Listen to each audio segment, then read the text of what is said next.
What's up, guys? Welcome back to another one of YouTubers, and in this video I'm going to change a little bit of my life 85 hours. So yeah, I think I've already uploaded this is like the first episode, I think, or something, I don't know. Is it?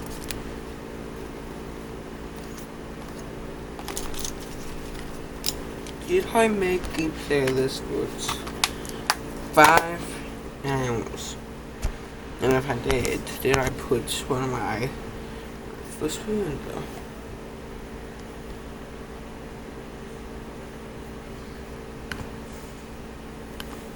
Okay, here we go.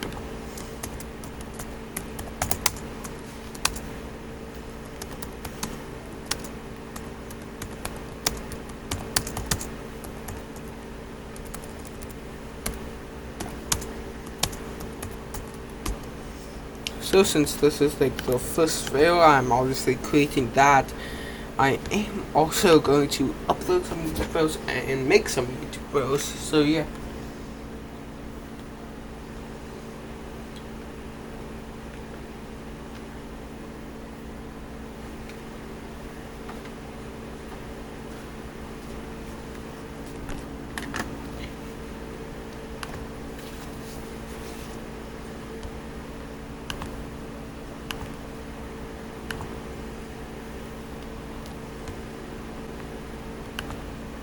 So both of these are just GTA videos. So both of them will go into the good old GTA 5 playlist. And also series, so yeah.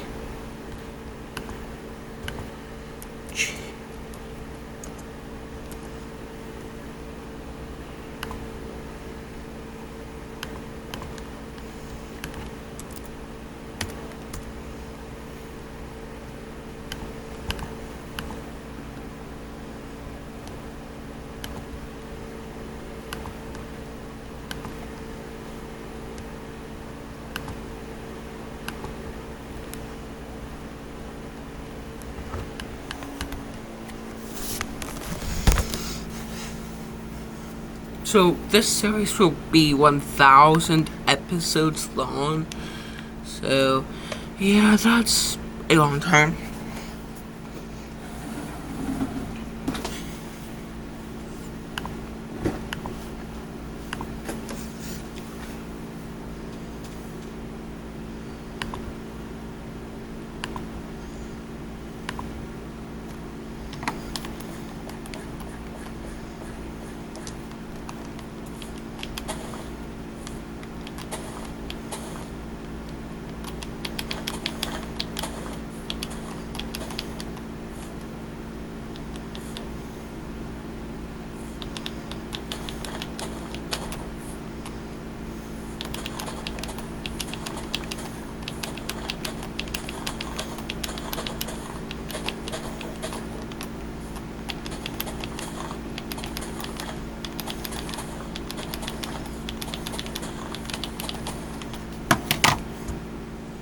Reuse details.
Well, that's not loading. It keeps doing that. Basically, every single time that I try to live stream, that happens for some reason. So yeah.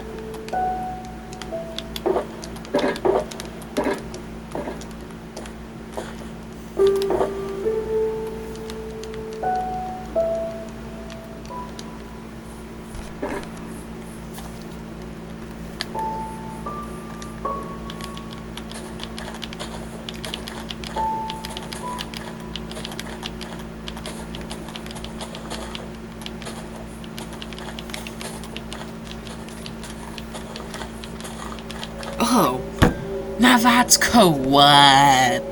Somehow that's co-op.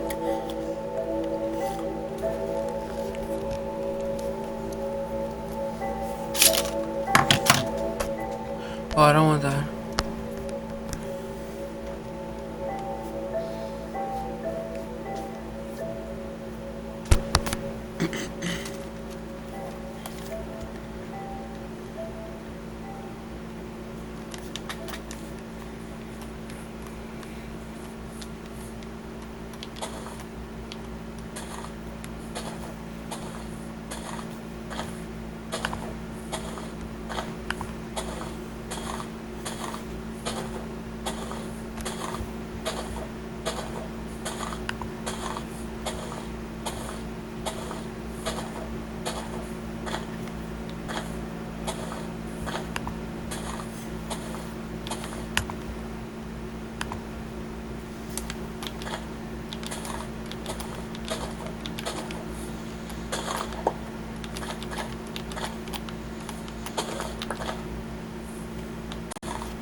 I just fell again.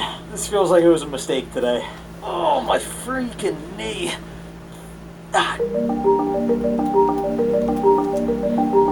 Alright, so I just got back from the doctor and he told me I cracked my kneecap right down the middle. I mean, I can't walk, I can't drive, I can't even put my own pants or socks on without my wife Sam helping me. The funny thing is, the part that has crushed me the most is that I can't play tennis. Tennis is like one of the most important things in my life, and the peak of that every year is this one tennis tournament. I've played in this tennis tournament every single year since I was like 12 years old. So right now I can't even walk, but my goal is on June 15th to play and win that tennis tournament. Alright, so it's been about 3 weeks since the injury. I'm heading back to the doctor for my second x-ray. According to him, if the bone is starting to heal on its own, that's a good sign and I won't need surgery. He also said that means I'll probably be able to start walking in like 2 or 3 weeks.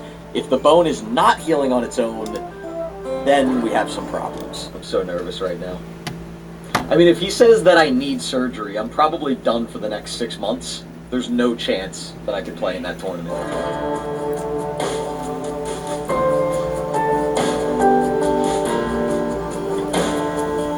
Not the best news. Also not the worst. So he said my knee, the bone is not healing yet, but he said he still doesn't recommend surgery quite yet. I have to come back in 4 more weeks. So he said, do not walk on it for the next month. Come back in 4 more weeks. We're going to take another x-ray to make sure that by then it's starting to heal. But yeah, still have a broken kneecap. It's been about 5 weeks since the injury. Probably 3 or 4 weeks since the last time I've filmed for this video. I'm feeling a little bit better. My knee is still super weak. It's still super unstable. I've been stuck with crutches. I mean, I've literally probably showered 7 times this entire month because it's excruciating to shower and it takes so much time. But today's the day I'm going to try to take my first steps. So here we go. First steps without crutches since the injury. It hurts a little bit. I mean, this is not bad. Alright, so today is the 4th and hopefully final doctor's appointment. We're going to take 1 more x-ray just to make sure the knee and the bone is healing. He's going to read an MRI that I just got just to make sure nothing, like no ligaments or tendons are torn. And I'm really hoping he gives us good news. If he does, it means I could probably start walking and I could probably start like rehabbing and re-strengthening the knee again. So, fingers crossed. Alright, so much better doctor's appointment today compared to last time. So basically, he said there were no tears, nothing's wrong with the knee. The actual kneecap is mostly healed. So he said now I can start physical therapy, which means I can start re-strengthening the knee. Right now he's really weak because I haven't used it for the last 6 weeks. So I need to start doing exercises to get the knee strong. I still have about 3 months until that tennis tournament, so as long as everything goes well, I might be able to play. Alright, so today marks exactly 7 weeks since I injured my knee. I'm actually heading to my first ever physical therapy appointment today. So this guy is supposed to help me strengthen my leg, stabilize my knee, help me start walking again without pain, and eventually get me back on the tennis court as soon as possible. Alright, so there were a lot of people inside the office, so I did not film anything inside. But he gave me a little homework, a couple exercises that I have to do every night. So I'm going to do both of them and show you. So this is the first one. You ready?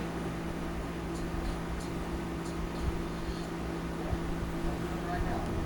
first to flex my claw. So basically, this leg is really weak right now. I flex this claw, right? Muscle flex. Couple with this one. So I flex it. It's a little movement. What was earlier today. So basically, I do this 10 times. I take a break.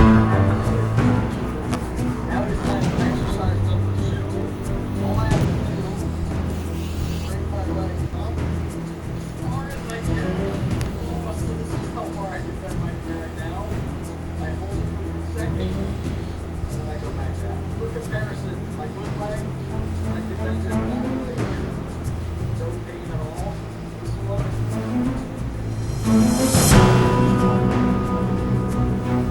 Okay, it has been a while since I talked about it. So first off, I've been doing physical therapy every single day. Last for 11 to 12 weeks. Also, I no longer do projects. I can stand up, I can walk around. Last time I was at physical therapy, the guy told me that if I feel comfortable, I can finally move on. Now, once I go back to playing tennis and working out, I will need the knee brace, but just for walking around the house, he said I no longer need it as long as I feel comfortable. Well, today I finally feel comfortable. So here we go. I am going to rip off this knee brace. I've been wearing either this or something in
single week, it's gotten better and better and better. The last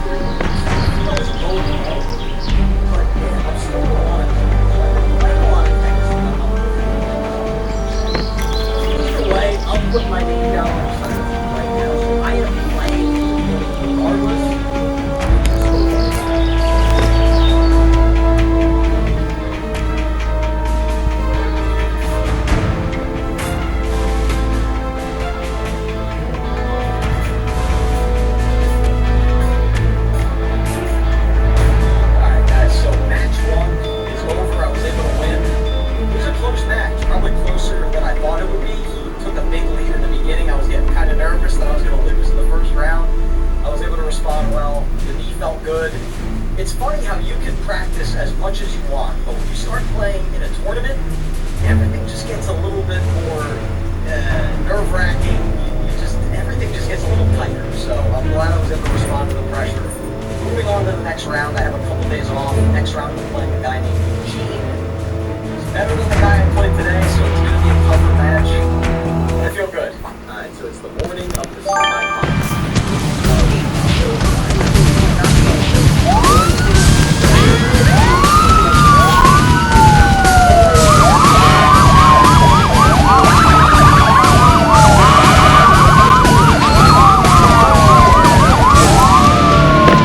What's up?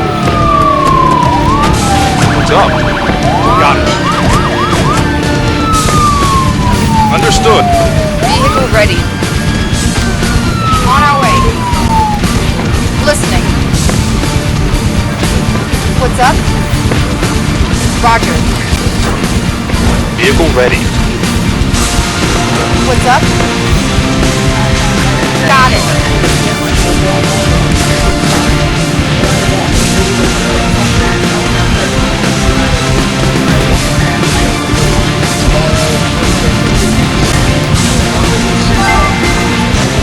Listening. Roger. What's up? Got it.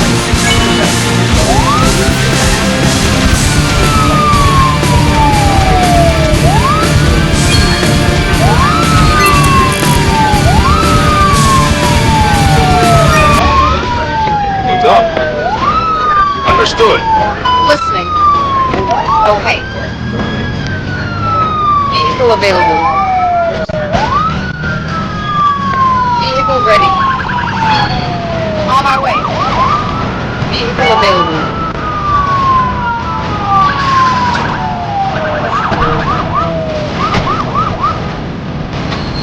Vehicle available.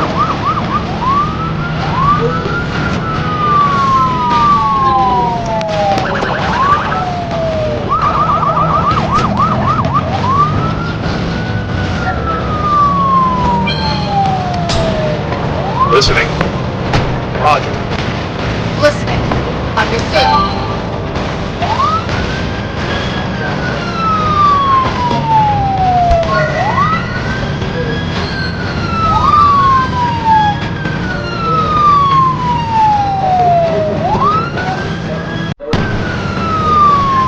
Vehicle available.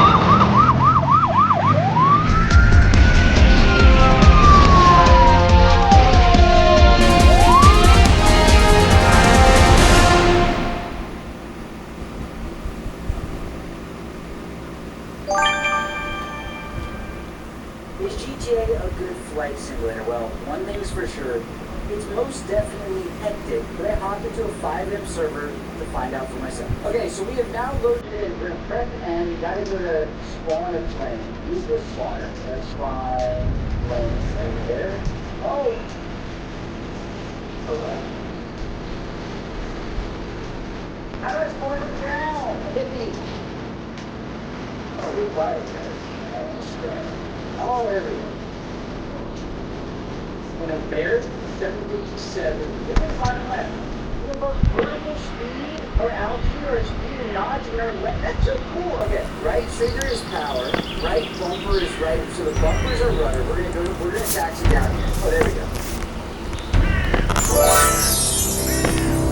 This is crazy. This must be like a Flight Sim X conversion. What is it? This has to be, okay? I don't think I can press it. There's no way to just have my mouse here. But the fact that this looks like this is insane for GTA. Let's get out. Let's take a look at up close. Definitely very close to really look for a game that's not even supposed to have the fan was actually looking at that.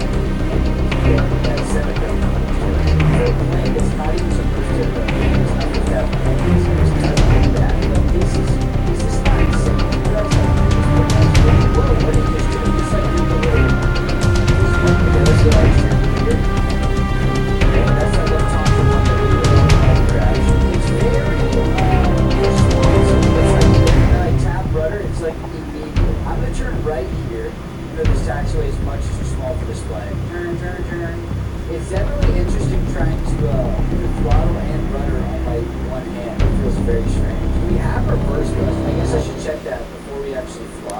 so I know how this Vehicle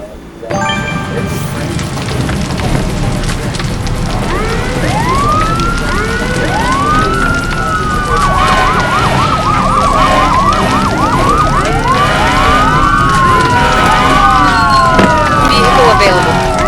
Yes, sir. Vehicle ready. On our way. What's up?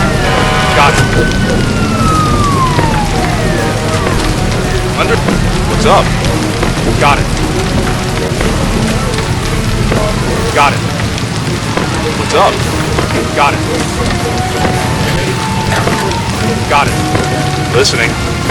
Okay. Got it. Listening.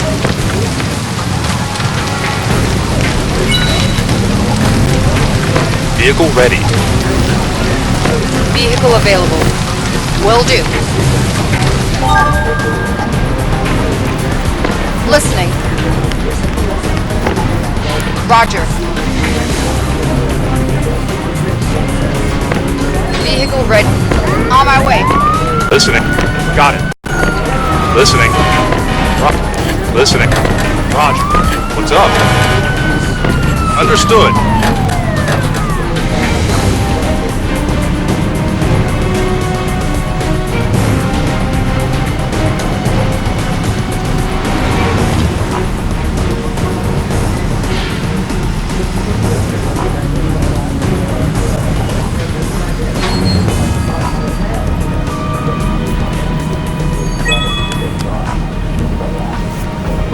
Listening.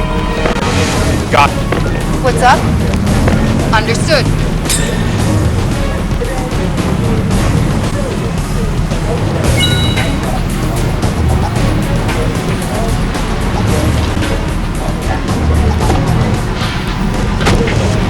Vehicle ready.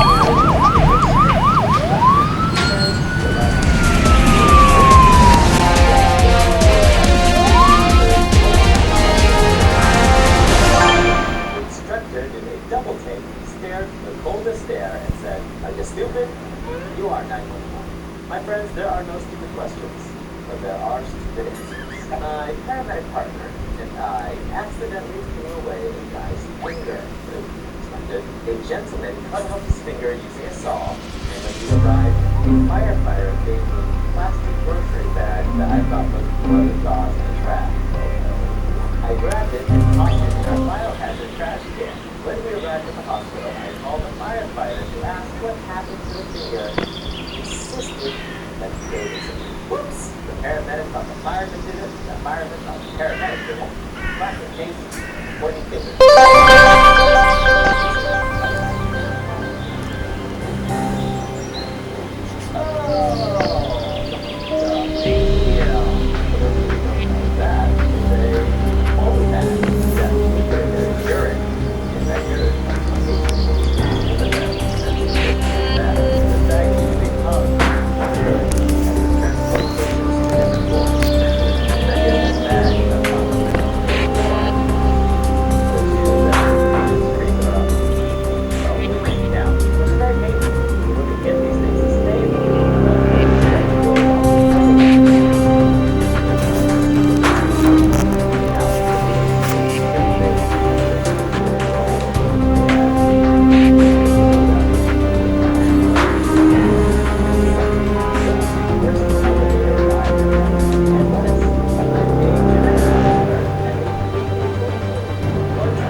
Vehicle available.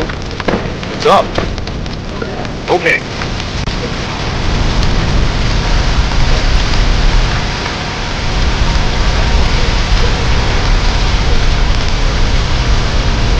What's up?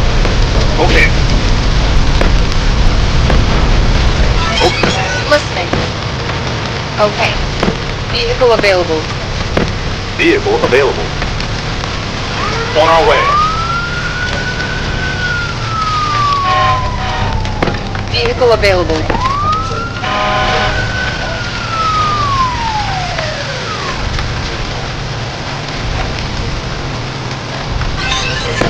Listening. Understood. Listening. Understood.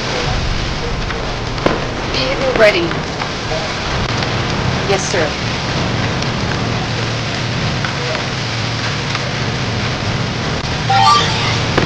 Listening. Got it. Listening. Got it. What's up? Understood. What's up? Okay. Listening. Okay. What's up? Roger.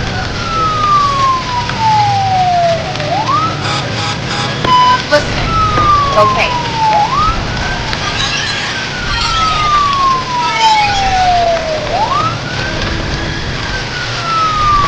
Vehicle ready. Listening. Roger. Listening. Got it. Vehicle available. Vehicle ready.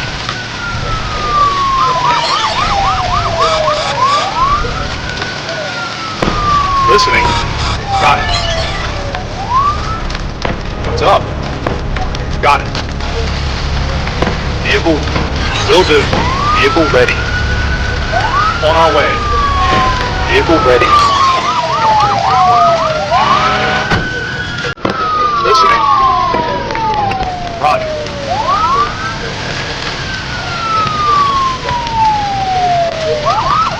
Vehicle ready. On my way.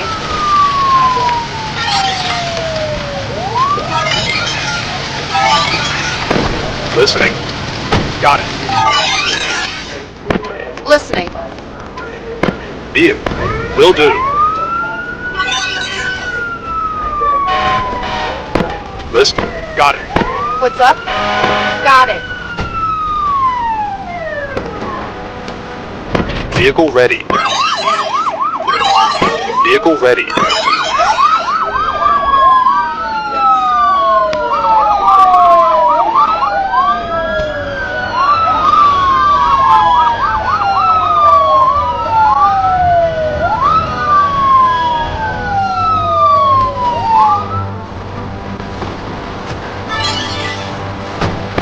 Listening. Got it. Listening. Got it. Listen. Got it.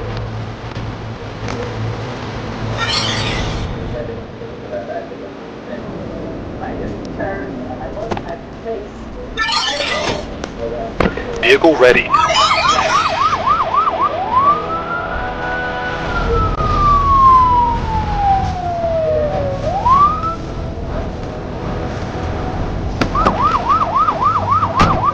Vehicle ready.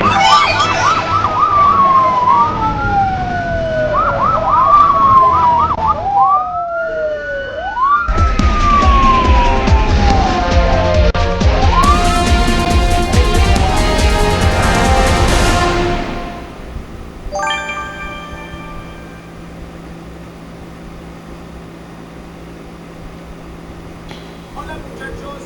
Today we are going over the oil video.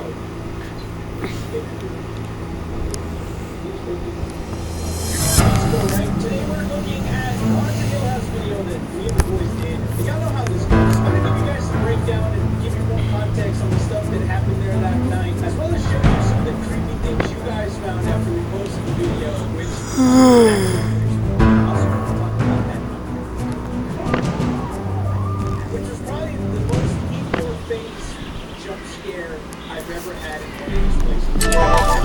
This house left a lasting impact on me. But enough of me talking. Let's just get started. Of course, we have watching the video over on the channel. But let's jump in.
ready.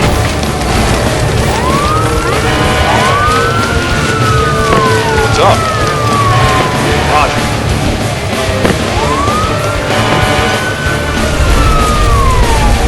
Roger. Listening. Got it.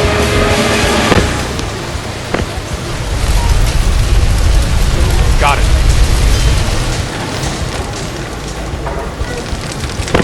Listening. Okay.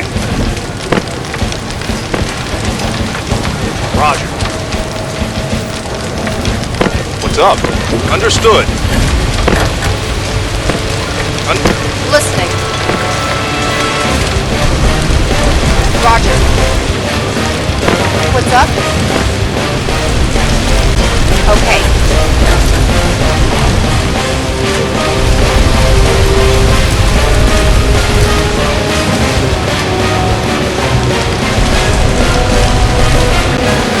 Listening. Okay.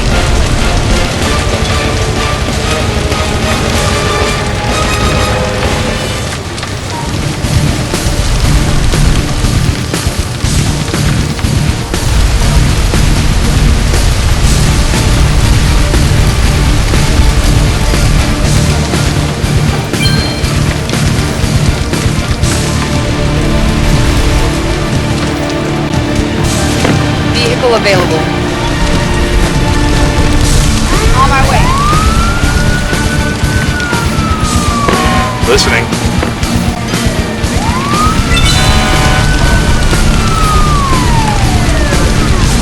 Understood.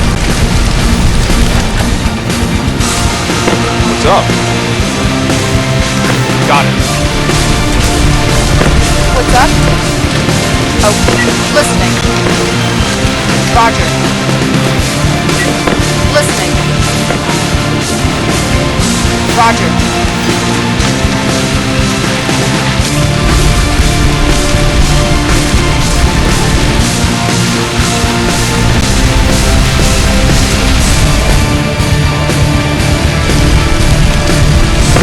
Vehicle available.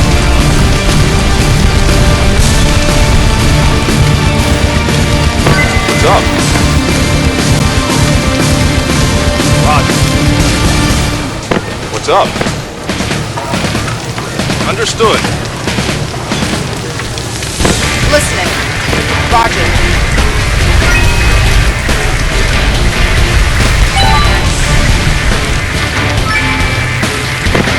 Vehicle available.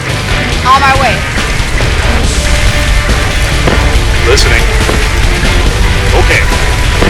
Listening. Got it.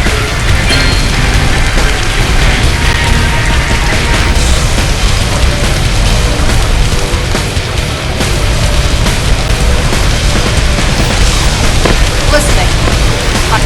What's up? Understood.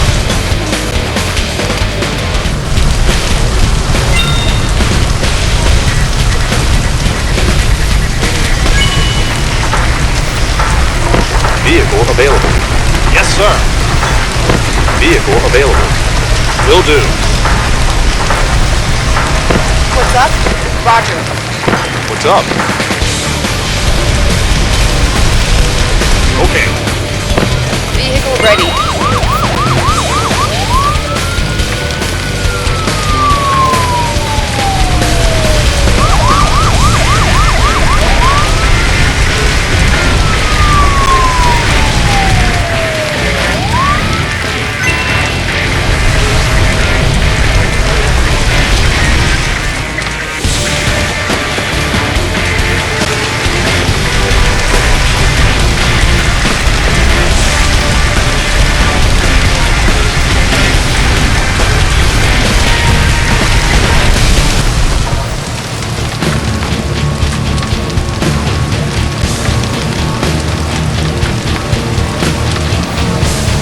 Vehicle available.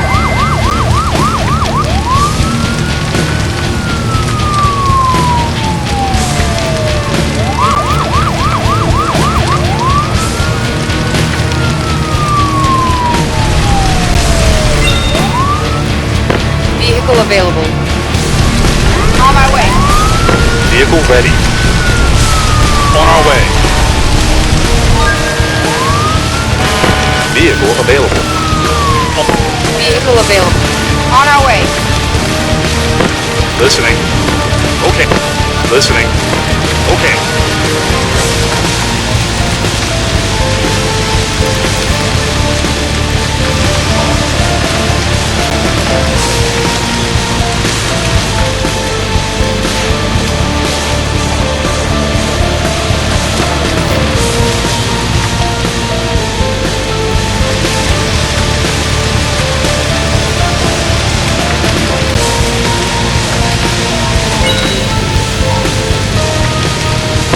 Listening. Got it. Vehicle ready. On our way. Listening. Vehicle. Will do.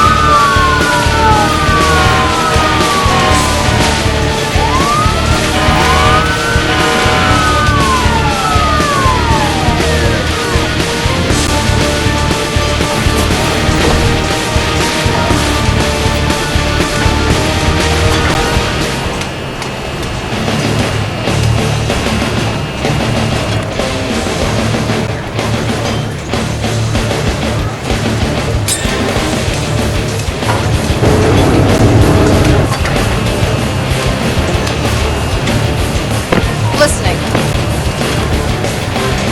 Okay.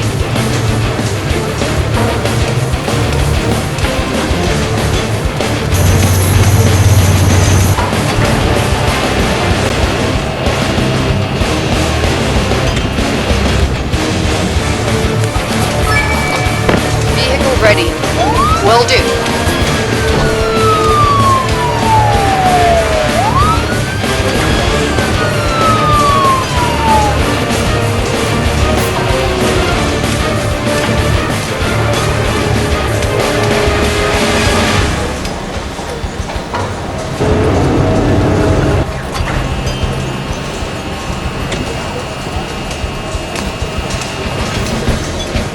What's up? Understood.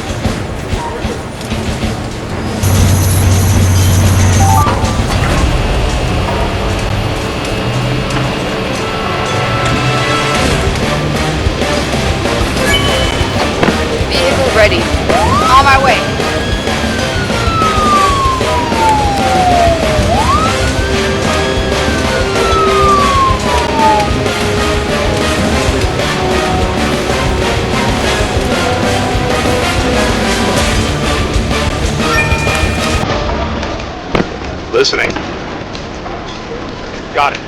Listening. Okay.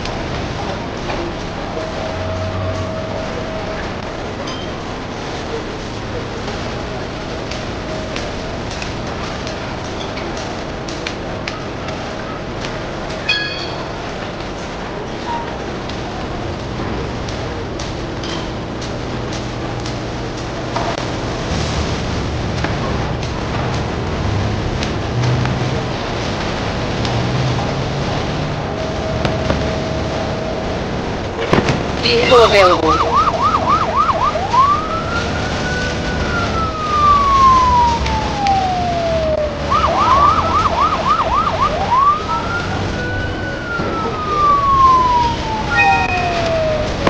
What's up? Roger. Listening.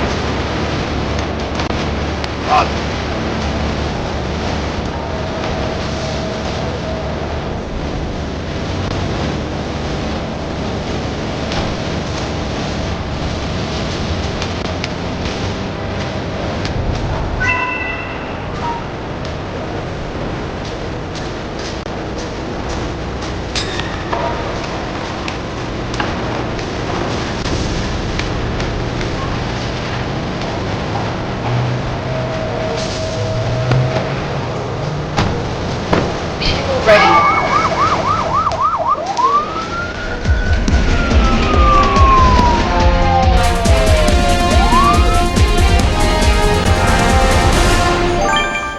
Hi, you couldn't be up there for too long, which means if it was a draft, because hot air rises over cold air, then that means that wouldn't the air be pushing the curtain inwards instead of making parts of it come out, like whatever just happened here? To me, that's just, I don't know, to me that's kind of creepy, but in the most okay, now let's move on to touched. This is a freaking helicopter. You did? Yeah, I'm afraid of any fucking no. It's one of the better. Did you see how what you're putting those up here? Just to get this is small sugar ripples. React.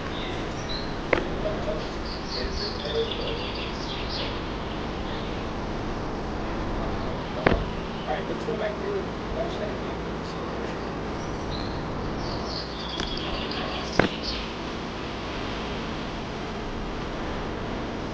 You can't really see like something's on the control. And this could just be like shout out security cameras. Explanatory but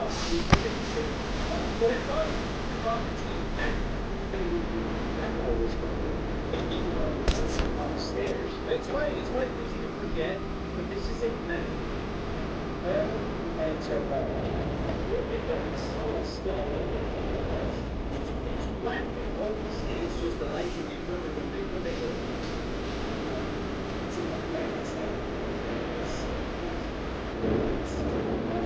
Anytime you see ring footage like this, it's night vision. What you're seeing is different than the weird stuff.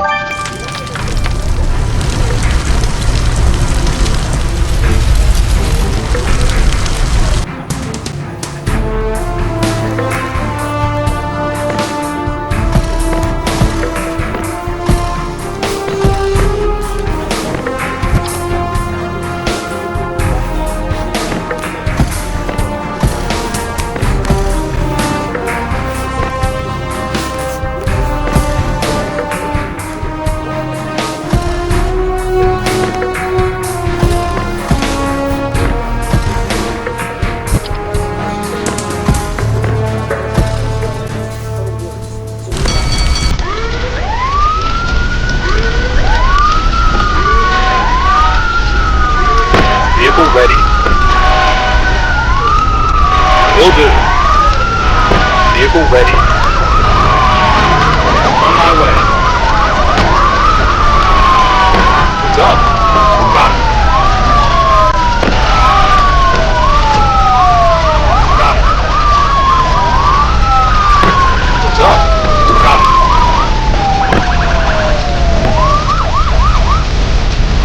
Understood. Listening. Understood.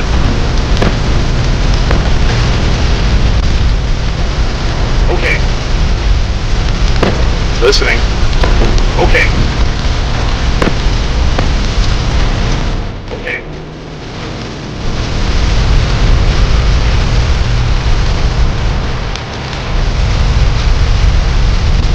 What's up? Understood. Listening. Got it.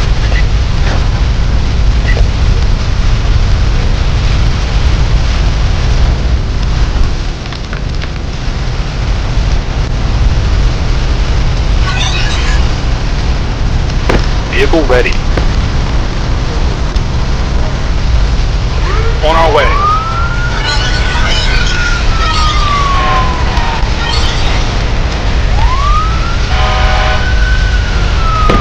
What's up? Roger. What's up? Roger. Vehicle ready. Yes, sir. What's up? Understood. What's up? Listening. Okay. Listening. Got it. Listening. Listening. Roger. Vehicle ready. Will do.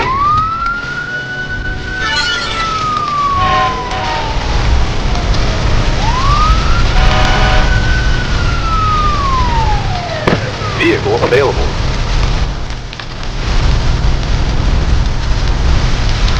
Will do.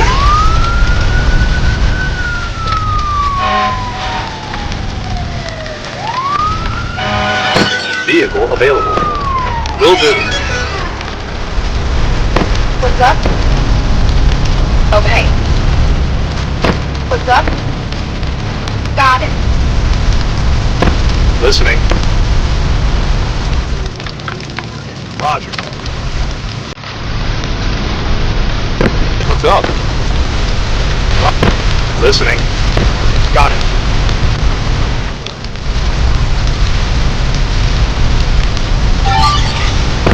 Listening. Got it. Listening. Listening. Understood.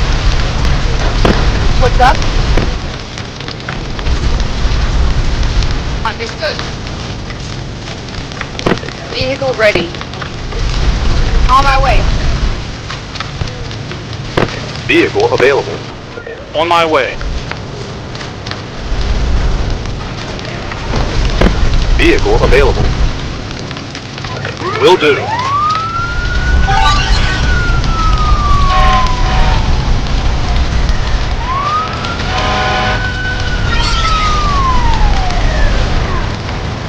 Vehicle ready.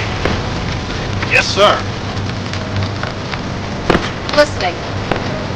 Understood. What's up? Roger. Vehicle ready. On my way.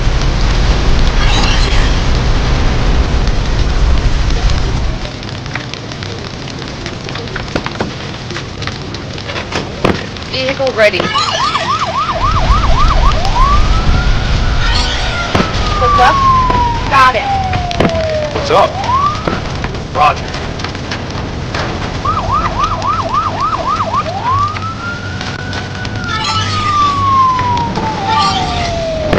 What's up? Okay. Vehicle available. Yes, sir.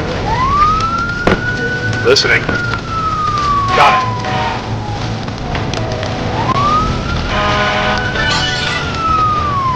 Vehicle ready. On our way. Vehicle available. On my way. What's up? Okay. Listening. Roger. Vehicle available.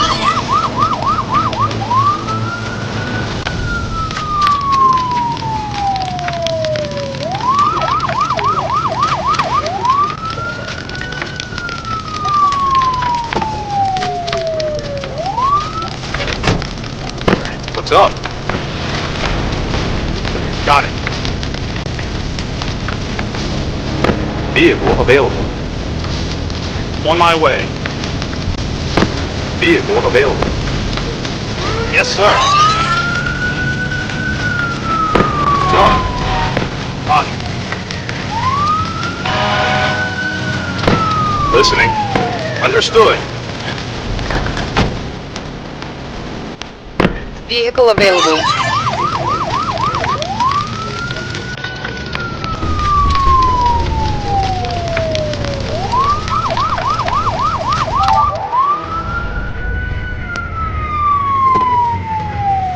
Vehicle.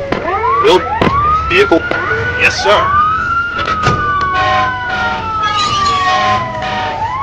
What's up? Got Listening. Got it.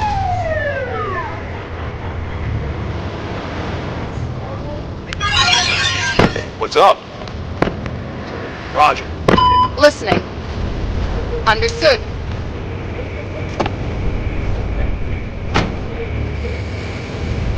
Vehicle available.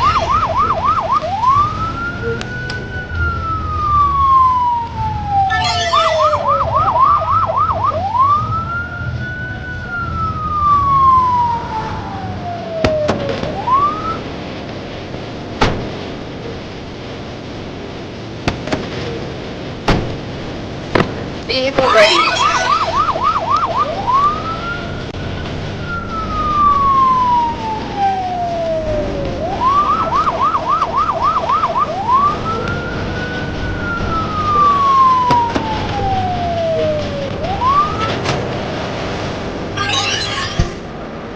What's up?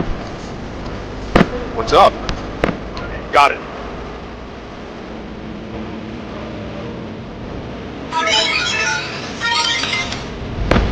Listening.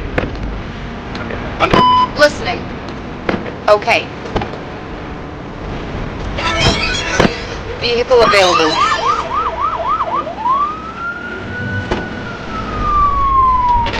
Vehicle available.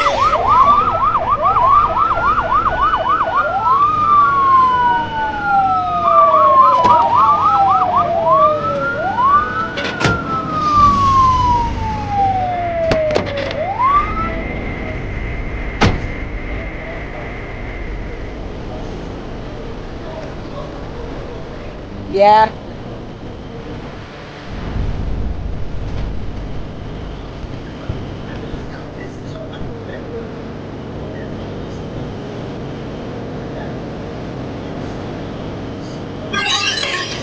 What's up? Okay. Listening. Got it.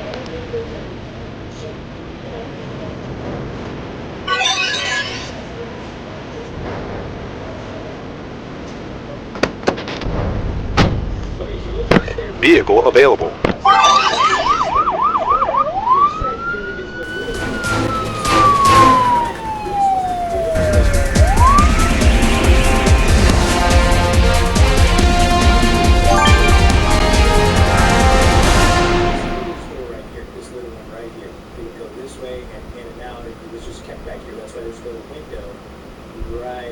So that he could at least watch the kids play outside that he couldn't do. It's so sad. Anyway, so the owner said they installed a new door right here, which is the one where we heard the noises come from. We're watching the noises come from. But then I just started digging and I found another thing. There's a channel called Barrier Beyond, where they also experienced knocking before the door was put in. See, this is before there's no Spider-Man toy yet.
did. So I managed to keep looking. Here I go again, trying to keep it very.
I've already pointed them out already because they found another piece of evidence, but I didn't even think about the name. I just said it like unironically. Say that unironically. I don't know. I didn't think about it. Bilbo T-Baggins again. Right here, you can see. You can see a figure of some sort of moving with a giant boat. I'll zoom into this camera right here in this corner, going back to the first one. What was that? Did you see that? And it comes back again, apparently. At that timestamp, there it is again.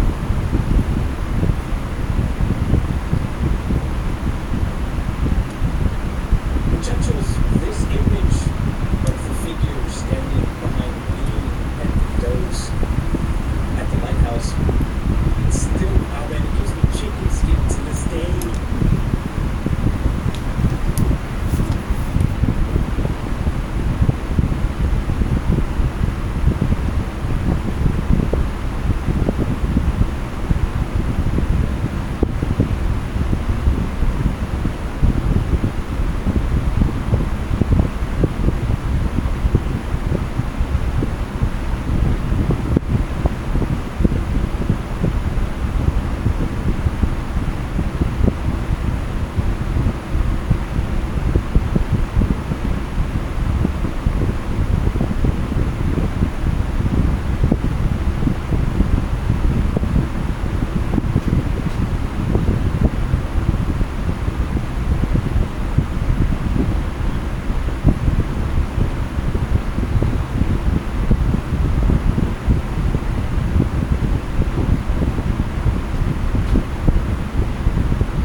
things that have come out since the release of the video that obviously I was not aware of, like the thing that was staring right back at Molly in the basement. And trying to put the pieces together on exactly what happened that night, because this video has truly raised more questions about the paranormal than actually answered anything. Obviously, this is a discussion video. I'm not going to be reacting to the entirety of the boys video because boys, that's what the channel is for. Go and watch the video first, or watch this one, and then you'll have more understanding as to what's happening while you're watching the other one. Either way, you're in for a ride because this is the most paranormal activity I've ever experienced in one of these videos.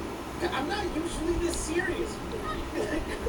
Let's just get into it. So, the lighthouse, a lot of tragic deaths have occurred there, including 3 little girls who drowned right off-site, who are said to still haunt the property. An old lighthouse keeper named Peter, who I'm beginning to question whether it's actually his ghost or another entity that's haunting the place. Just based on the things that were happening, we're going to talk about that. And as well as another lady called Maria, who was said to be seen at the top of the lighthouse multiple times, and she walks around the property in the woods, and ended up taking the role of the lighthouse keeper after her husband, Nathan, was now lighthouse keeper, passed away. The story is that her old husband wanted her to continue the role of a lighthouse keeper. She continued to do so for a few years, and then ended up moving on to other things in life and ultimately dying of natural causes. But her spirit is said to still be at the lighthouse, continuing her husband wishes for her to take care of the place. More on that as well. Okay, I'm going to warn you guys. I did not expect this place to be as scary as it actually ended up being. The place didn't have terrible energy like the asylum, which I'm going to go back to finish but this place had a different vibe. It was more chill. It wasn't too creepy per se. Until we got into the living quarters. That's when things felt but the lighthouse itself was haunting. It was like beautifully haunting. I don't know how to describe it. It was like I could feel that shit had happened there, and obviously we heard the singing and the door slamming and shit like that, but it didn't feel malicious. That's why I was so surprised when I looked back at all the footage and seen everything that happened to everyone who split off at the end. I guess you can never know for sure. You know, Conjuring House looks like a joke compared to this. And after watching the Sam and Cody videos on the Conjuring House and the whole Cody and Satori situation, I'm beginning to question everything about that place to begin with. This takes the cake as the most haunted place I've ever been to. The most activity we've ever gone. And the night starts off with this. This is direct audio coming from the GoPro that we set up at the bottom of the lighthouse. That's the red flag detecting motion, which went off a couple times, but the GoPros don't just make random noises. That's a clear, one-compressing sound. That's a clicking sound.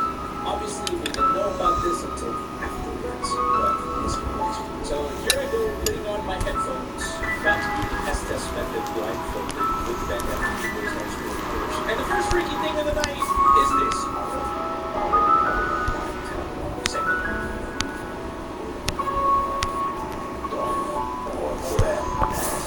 That was a clear door creaking, which we looked for up and down the lighthouse on our way back down, and there was nothing. We made sure to look for the door that was creaking. Nothing was movable. The door at the very top of the lighthouse was actually shut for safety reasons. The 2 caretakers that night were actually across in their office the entire night next to the living quarters. We tested the doors at the bottom, which you can see that are on the video, but they were all greased up. Nothing creaked. We even tried the windowsills at each window from top to bottom of the lighthouse. And they were all greased so that you couldn't open them.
started hearing the singing. And I've always heard about it, but I've never heard it myself. And she said she heard it for the first time that night, a woman's voice singing. And we got to hear it as well. I'm getting chickens Oh, about this shit. I'm glad we got that on camera. Come on, and the shit we get through the spirit box, it's too obvious that there's no all these paranormal videos we do have really opened my mind to things. Not my heart, because I ain't doing none of that shit in, but I think I've developed a bit of a thrill in places like this. It's too dumb. It's too dumb. Okay, it's too dumb.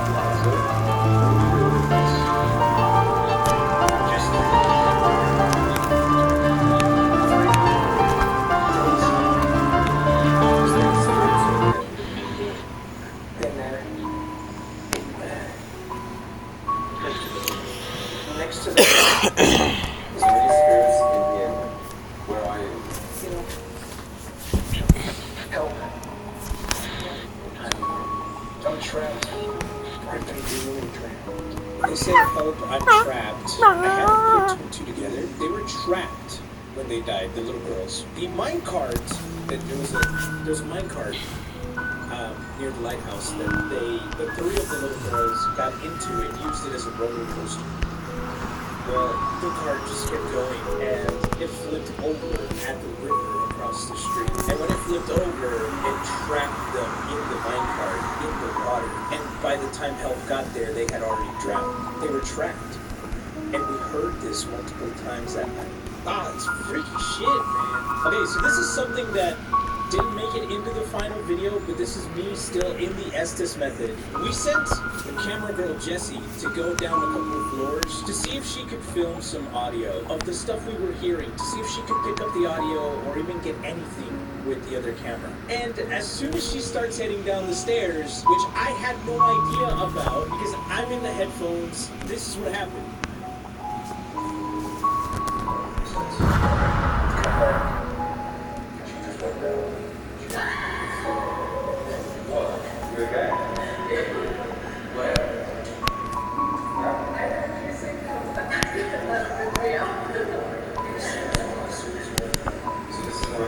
I heard her scream, so I came out of the headphones. I'm like, what the f just happened, dude? As soon as she walks down, I say, come back. Or whatever I heard said come back. Like they were, almost like they were warning her. This might have been around the same time we were hearing the beeping coming from the motion sensor. This might be in the extended version going up on members. We're also working on releasing the entirety of the Estes method audio that we captured for members only. That way you guys can help us with the investigation as well and see if there was anything that we might have missed. As you can tell, I'm being as thorough as possible with this thing because I don't want to make bullshit scary videos. Yeah, we play around and we fuck around here and there and do skits. Obviously when we do skits and stuff, those are very obvious and not real. We do those things for fun and entertainment. I like to think that we've evolved as content creators, especially as like horror content creators. As an entire group, we're taking this stuff more serious and have found actual curiosity in this. We're not professionals, we're going to these places asking questions. And if we can get an answer, great. If not, it was still worth asking. And I think when you're dealing with the paranormal, you have to suspend some sort of disbelief. Like, you can't go in there closed off about it and try to get something out of it because the things you may hear or see, you will just dismiss as like, oh, there's some explanation here. But if you're trying to find paranormal evidence, paranormal is something that we can't understand. We can't even begin to understand it. So why try to approach it from a logical perspective, so to speak? It's shit that can't be explained. And I think that's why it's such an attractive subject. Okay, let's keep going with the actual video.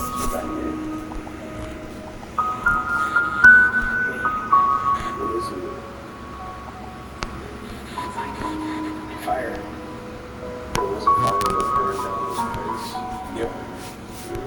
I mean, come on, what are the chances that we're getting information from a spirit box that's cycling through random radio stations that actually ties in to what we know of the place? By the way, shout out to the ex-employee of this place because we actually forgot our spirit box and the staff was trying to help us find one, so they contacted someone to bring us one.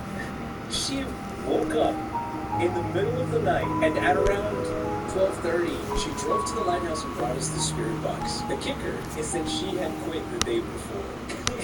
What a Chad! We obviously compensated her well for it. But yeah, shout out to her. She saved the night. Otherwise, we wouldn't have gotten any of this. But yeah, I'm gonna fast forward to the shadow room, because this is where the night took a turn for the worst, and it was terrifying. Going up and down the lighthouse for me was excruciatingly painful, because a couple weeks before this, I actually sprained my ankle really bad, which is why I voted myself to go into the woods. Whoever is left in the hat goes in the basement. This is for the woods. Oh, boy, sweat. Who is it? Now wait, so off camera, we didn't include this in the video, but I also included my name in the hat. Even though I voted myself to go in the woods, my name was still in the hat, and my name was actually drawn to go to the woods with Juicy, or it might have been the lighthouse, but either way, my name was drawn fair and square, just like everyone else's. Only was voted to go in the basement out of pure chance.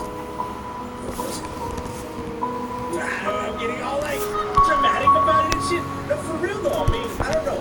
Things happen for a reason, I think, and something wanted him down there. Alright, the shadow room. What the hell? What just happened? What's going on? Hi, Peter. Be there, somebody chair off. Careful. Did turn off, dude. And that has a... I literally just replaced the battery in that dude. Being next to the rocking chair was a terrifying experience because the REM pod was going off as if Peter was going to sit at his chair. They did tell us not to sit on that chair. They told us that's Peter's favorite chair, and he won't sit with anybody that messes with his chair. It even has a sign on the chair that says, "Do not sit on this. Do not touch." And first incident of this part of the video, the camera shuts off and corrupts the video footage. We got so much corrupted footage that night. It's insane. It's like something didn't want us to capture it, but we did. Hey, remember when I said I invite all spirits into the house? You can be in here just... Okay, so that's what I think is a spirit orb. Hey, right here. I said I invite all spirits into the house. Narrator says I invite all spirits into the house, and then right here we get a spirit orb. Boom, just going down the screen like that. People in the comments were saying, oh, that's just dust. I mean, sure, it could be. That's a big piece of dust for the camera to catch. Look how grainy the camera is to begin with. For a simple piece of dust to be caught by the camera, I think is pretty unlikely. But hey, I mean, it is possible. I am the one who's typically debunking shit, right? Except when the scary shit happens to me. No, we're doing it today. We're gonna try to. Okay, now, to what I believe is the scariest part that happened to me in the video. Joe skipped hearing noises coming from his side, and I moved over to sit with him. I had that camera, a night vision camera, pointed at me the entire time. That footage no longer exists. It was corrupted. Something stepped in behind us. We both heard it and jumped into the room, and when I looked down at the camera, it says the files are corrupted. The footage is unrecoverable, but again, it's like something didn't want us to capture it. Something didn't want us to see it. I can't even begin to describe how scary it is to see yourself on a screen in a night vision camera. Everything behind you is pitch black, and all you can hear is just random noises from behind you. And you can see yourself on the screen as it's happening. Watch this. William. Yeah. He just said that. That's not right. This isn't right. It's not the door. You're in my house now. Whoa. Get my phone camera. Get the thermal camera now. What happened? Wait, man. I wish I could feel my heart right now. I hate this. Listen when Aries is next. Hey, what the f*** happened? I know you felt me.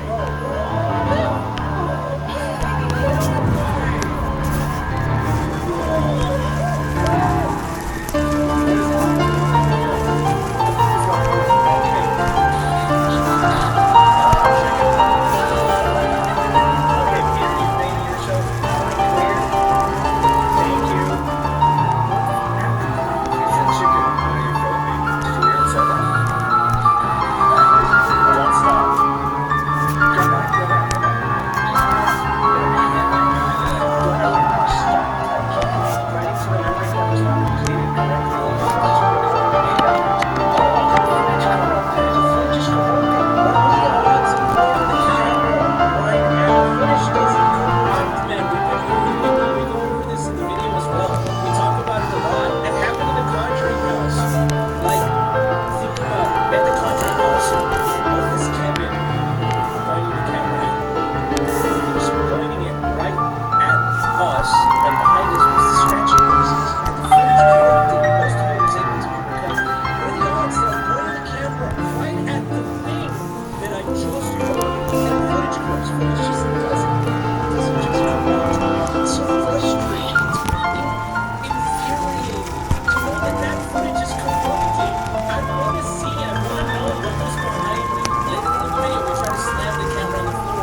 GoPros. I have a theory on this, but run away. Let's keep watching. By the way, this happens immediately after we tell whoever's listening to us, whoever's responding to us, that we like to play games as well. It's like they were playing a game with us. It might have been the girls. The caretakers told us later that the girls like to play drinks. It would make sense that it's a child energy. But everyone was there with us. Yes, it was extremely scary, but I didn't feel overwhelmed. And I didn't feel like I wanted to get the heck out of there. I felt this rush of energy and I wanted to keep going. I wanted to keep seeing what else we would find. I don't know if you guys can tell, but I was way more active this video. I wanted to ask questions. I wanted to be involved more in the whole process of finding out what the fuck is out there. So this is Juicy holding his phone. He's got a thermal camera that attaches to the iPhone where he's capturing the thermal footage. I remember this part vividly because I was looking right at him.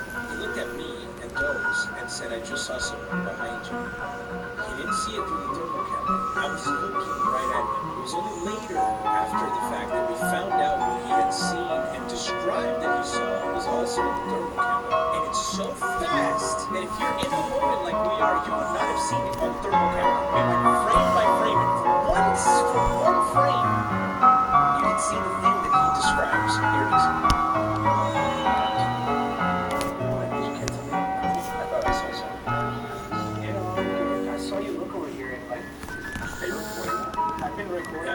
See, he's not looking at his camera, he's looking at us. I thought I saw someone behind you guys. Overdose his shoulder, his left shoulder. Okay, let's talk about this for a second. Thermal cameras react to infrared waves and interpret those waves as heat signatures. They then create an image based on that information, and you get this. Dark blue being the coldest, and red being hottest. Or it might be white. Not sure, but either way, blue being cold, red hot. You can see the spectrum around us going from hottest to coldest. Juicy describes he saw a shadow, the upper, specifically, before he saw this footage back, before any of us saw this footage back, that night he described seeing the upper half of a man leaning from right to left over Dose, who is right here. Why is it that the exact moment he says he saw that, the thermal camera captures the upper half of a torso behind Dose in dark blue, of all things?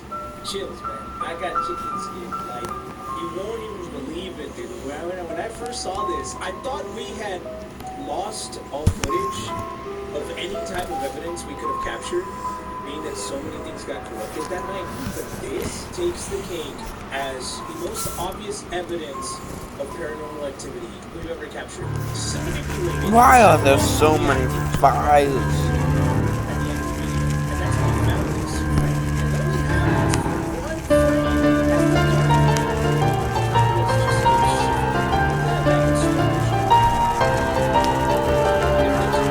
frame as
the composition of ghosts that is causing a camera that's pointed at them to corrupt like that? Again, sounds like a silly question, and saying it out loud sounds silly as because I used to not believe in this shit. But is that possible? Because we obviously caught something here with the thermal camera, which is built to interact with infrared light. Here we go. All objects emit infrared energy, known as a heat signature. An infrared camera, also known as a thermal imager, detects and measures the infrared energy of objects. The camera converts that infrared data into an electronic image that shows the apparent surface temperature of the object being measured. So if everything emits infrared energy, does that also include ghosts? I mean, evidently there's something here. This one did. Maybe it's too powerful of an energy for a regular camera.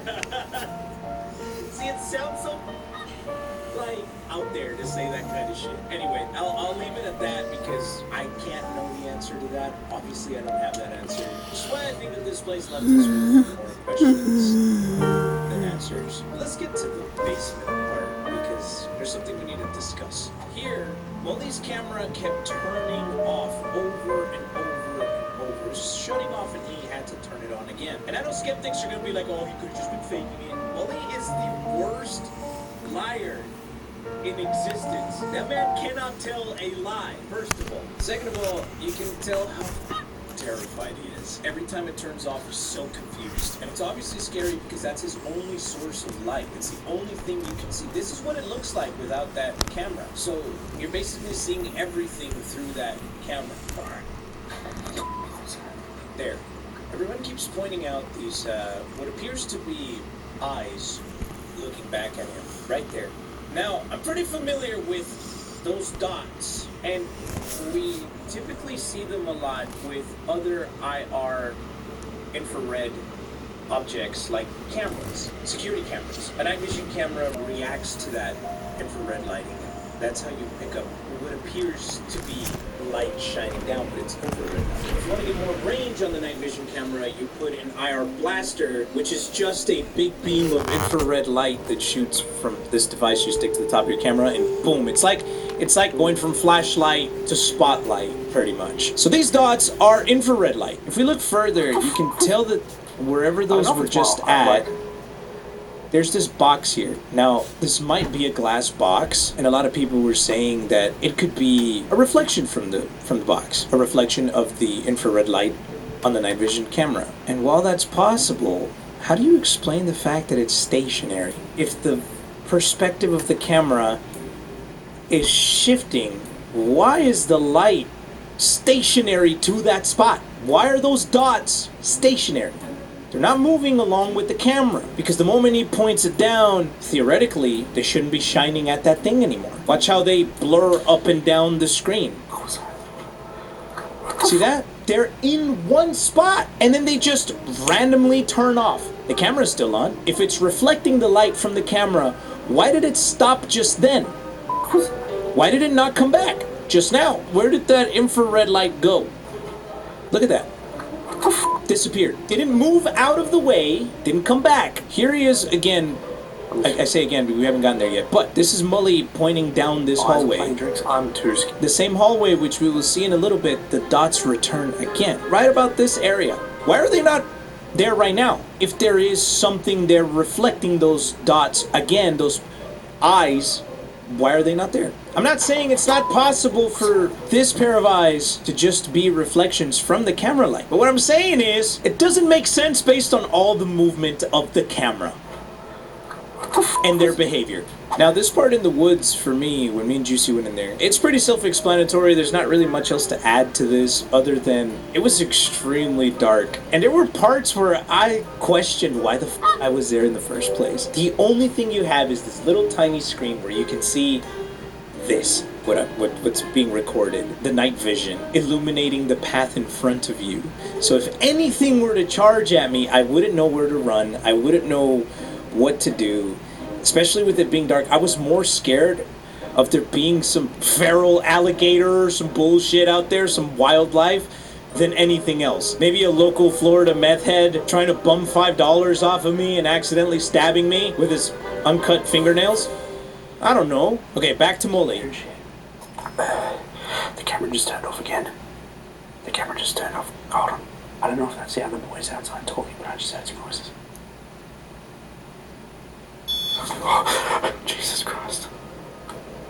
That was not us. We weren't back there yet. Oh my god, that is terrifying. Okay, back to this hallway.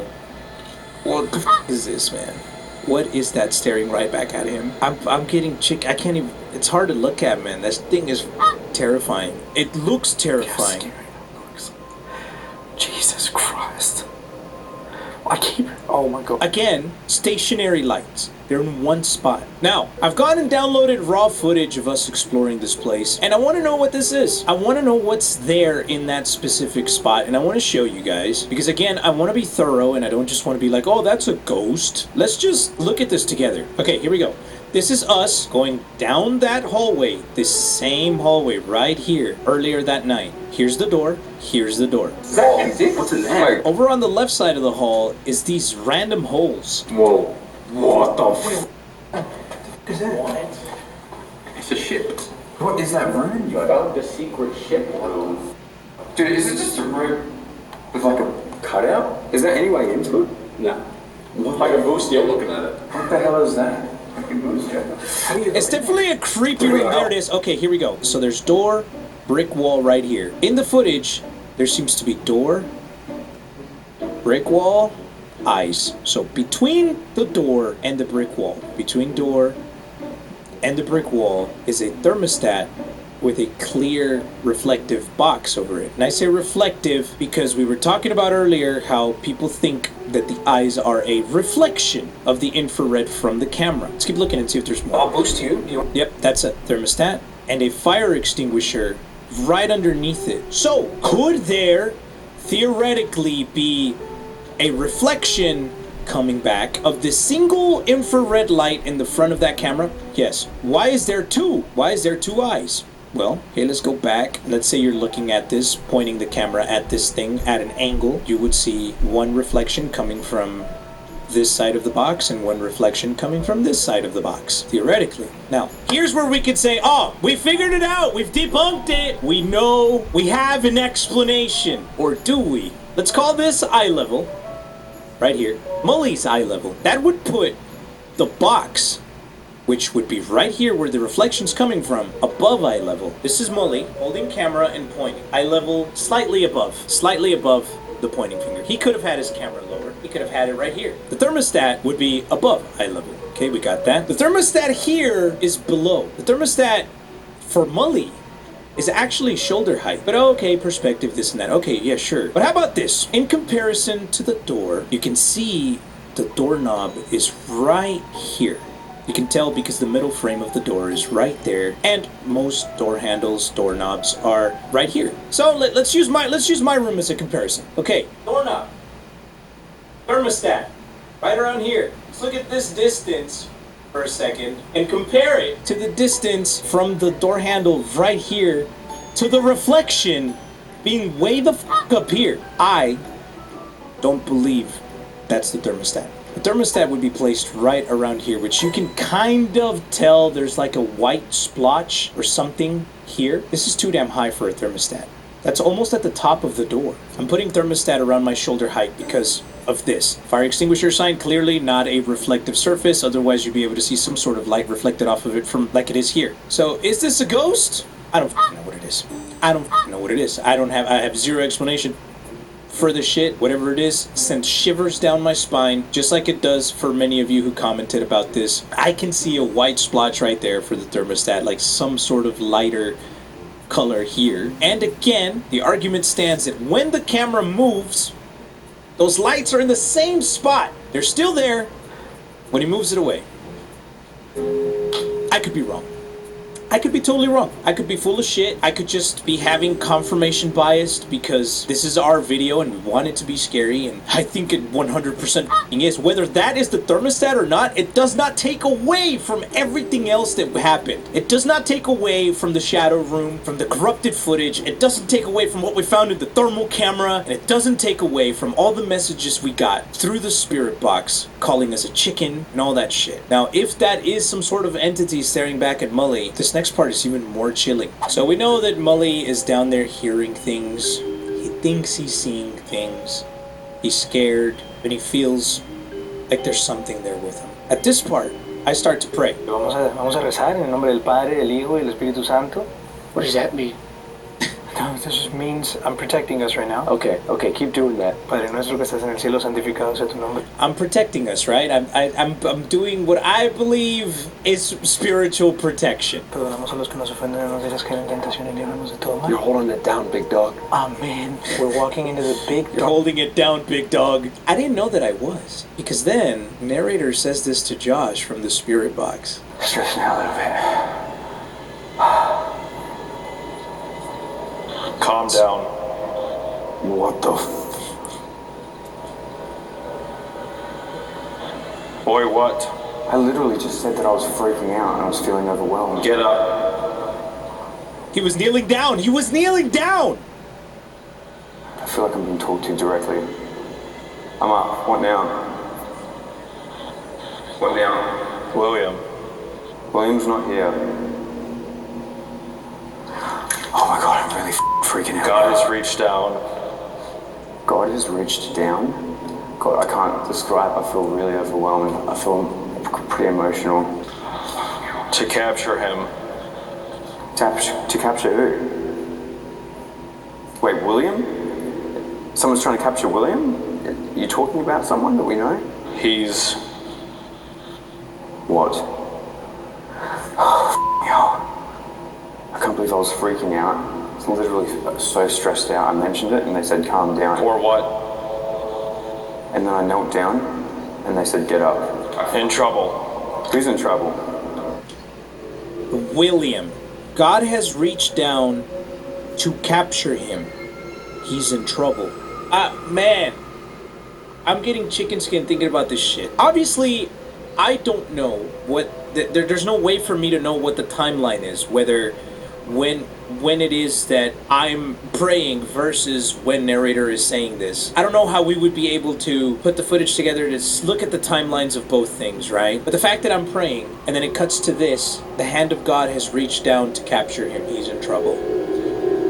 What the f*** does that mean? Could it be that the prayer actually worked? Because Mully survived the night? Because something was there in the room to take him from us? To capture him? Or whatever? Oh, man. Even just talking about it, it sounds so fucking ridiculous, to be honest. It really does. I'm conflicted on believing this or not. I do. Part of me still wants to hold on to the possibility that it might all just be bullshit, so that I don't have to confront it. Because it's scary as fuck. Anyway, they all run down there, and Mully starts screaming. He's screaming. Wait, don't go in there, don't go in there. We just got told William Mullen. Wait, he's yelling for you. Wait, don't go in there. Why is he yelling your name? I can hear people talking.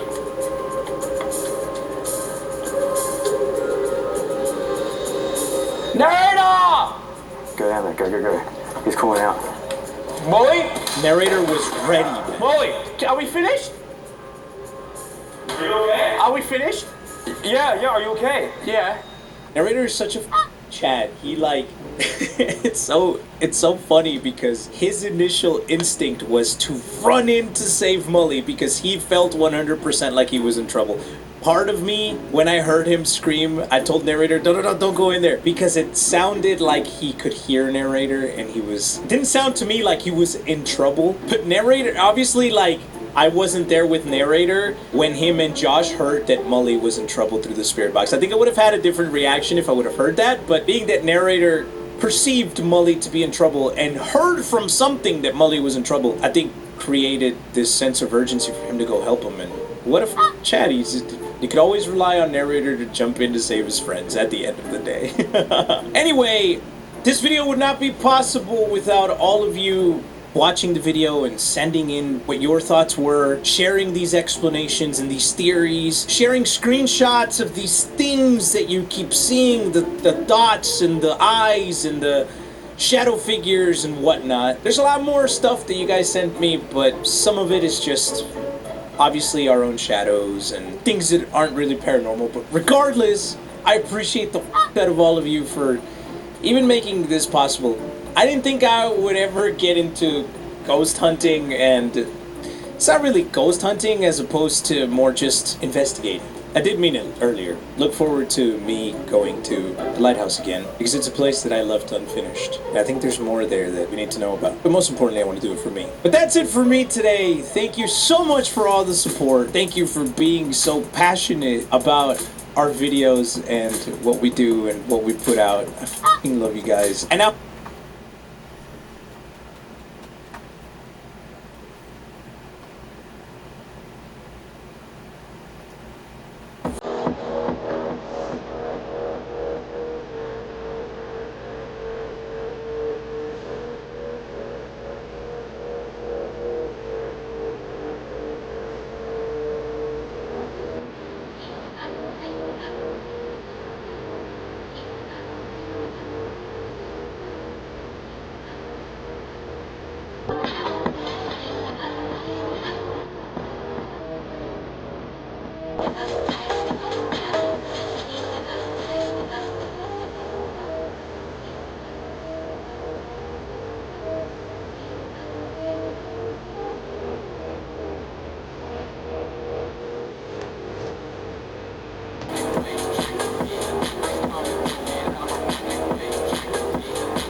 Behind me is my brand new Cybertruck for the next couple days. Then I have to return it to the guy that I rented it from. The Cybertruck is completely out of battery. Today I will be charging that battery using this bike, this solar panel, and a bunch of other methods. There's only one rule. All of the power we use to charge this truck has to come from us. Alright, so my dad bought this big screen TV, but he can't fit it in the back of his car. So we need to charge this Cybertruck enough to drive to Costco, pick up the TV, and bring it back here to my parents' house. Okay, makes sense. Sounds easy enough. Can we go check it out? The TV or the truck? The truck. Oh, yeah. Yeah, let's tour it. Good idea. The first thing I noticed when I saw this truck, come around here. It has got the biggest windshield wiper I have ever seen in my life. That's the first thing you noticed? That was the first thing I noticed. So when we charge this truck, I think you just... There we go. So this is where we're going to be charging it. I don't know how big the TV he bought is, but I think it will fit in the back of here. It was pretty big. It's got like this weird steering wheel. It's not really a steering wheel. It's more of like a... You could pretend you're like a fighter pilot on your way to work. I guess, yeah. I might be old school, but I like a couple buttons in my cars. What's wrong with a button? Right? Back in my day, I like a button. And knobs. Knobs are great. Yeah. Even the glove compartment. Give me a little latch. What's wrong with a latch? No latches here. Buttons, knobs, latches. How do you open this? You gotta go into the screen, but the car's out of battery. Like, how stupid is that? The car's out of battery, so I can't open the glove compartment. So we did a video like this last year where we powered your electric car. Here's the thing. The Cybertruck is a lot bigger, so it's gonna take a lot more power. This is the brand new Pecron. You guys know how much I love Pecrons. You do. You really so this do. thing holds 3 kilowatt hours of energy. So we're gonna charge this bad boy up using the solar, using the bike, and using a bunch of other stuff, and then we will use this to charge the Tesla at the end. Step number 1, we're just gonna use the bike. With this bike, I should be able to generate about 200 watts at a time, which isn't bad. Oh, I forgot something. I forgot something big. You are never too cool for safety. There we go. We're now charging the Pecron. We're getting 200 watts approximately, give or take a few watts, depending on how hard I pedal. Like if I pedal really hard, we'll get like maybe 250. I can't go that hard.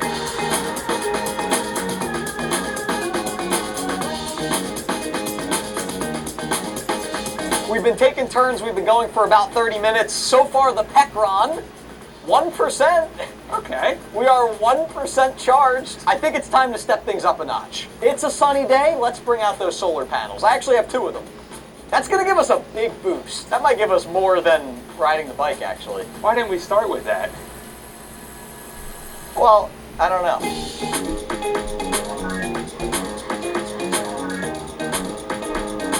What are the chances I kill my dad's grass making this video? Hey, does he want his TV or not? That's true. You want a TV delivered for free? It's going to cost you some grass. So you're producing 147 watts right now, and the solar panels are producing 347. All right, you keep pedaling. I'm just going to monitor the solar panels. You know, you haven't been on this bike in a while. I'm working smarter, not harder. Actually, I'm probably blocking the solar panels. Yeah. So we are at 9% on the battery. We're going to take a break for lunch, but we're going to keep the solar panels running. So when we get back, I assume it's going to be higher than 9%. I mean, the solar panels are doing most of the work anyway. After lunch, I'm going to introduce the next piece of the power center, and that's going to help me and Steve generate even more. We go nuclear? Nah, I figured that'd be cheating. So how big is this TV? It's a 65-inch TV. Big boy. It'll fit in the trunk. Yeah. Yeah? Did you see it? The one that's parked in the driveway. The silver one? Yeah, that's the one. So what did Mom say about the TV? Is she excited? I didn't tell her yet. Level 3. The rower. Oh boy. This gets a lot of wattage. So basically, I don't have it plugged in yet, but you pull this cable, you spin a turbine in the machine, and it generates electricity for the Pecron. So between this, the bike, and the solar panels, we're going to be generating watts. And look, the sun's coming out. Sun's coming out. Just in time. I forgot how hard rowing is. Oh, it's brutal. And now that it's getting cloudier and cloudier every minute, we're getting no power from the solar panels anymore. Ah.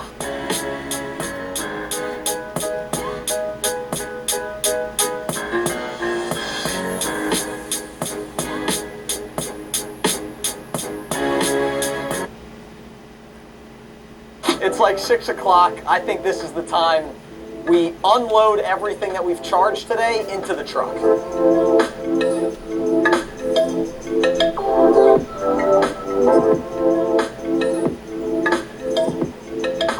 The battery is already down to like 48, 47%, so we've already lost a few percentage. But all of this power is going right into the truck. All right, the Pecron is completely out of battery. Let's see what we got to on day 1. Oh, it turns on. We are at 2%. All right. We got to 2%. So that is not enough to get us to Costco and back, but that's a good start. And tomorrow we actually have a plan to get more power. I think we're good. All right, so it's day 2 of mission Get My Dad a Big TV using the Cybertruck. I came here this morning, I set up the solar panels, and it's like 1 o'clock in the afternoon right now. It's been super sunny and they have been working all day. So we are at 41%. This thing was dead last night after we charged the Cybertruck up to what, 2%? Yeah. So we're at 41% right now. We are getting 446 watts of power. So we're gonna set up Steve's solar panel. I'm gonna get the bike and the rower back out, and I got my secret weapon. I'm gonna bring that out a little later though. So Steve has a slightly smaller solar panel, still perfectly adequate. Perfectly adequate. Perfectly adequate. This gets job, about 200 watts of power, maybe 100. Yeah. But I will say, it's a lot smaller, a lot lighter, and a lot more portable. Yeah. So if you're going like camping or something, we could put it on the top of the car, the truck. Oh, that's not a bad idea. With a lot more solar energy coming in, we were well on our way to fully charging that Pecron battery. And that's where my secret weapon came into play. How you doing? Oh, I tried to scare you. So this is the secret weapon. Not only did Pecron send me their main unit, they sent me this like extension battery. So this doubles the size that we can store on the Pecron. So we've got the main unit here, I have the extra battery down here, this is the connection cable. So now this unit gives us like 6 kilowatt hours of power. This right here might be enough to get us to Costco and back, if we can fill it.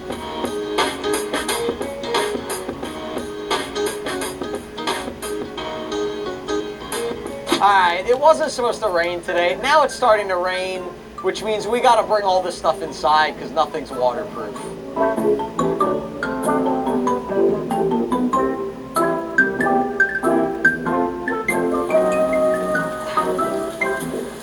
Alright, the bad news is it's pouring rain. We had to bring everything inside. The good news is I think we might have enough charge to get to Costco. Let's plug it into the Tesla while it's raining anyway.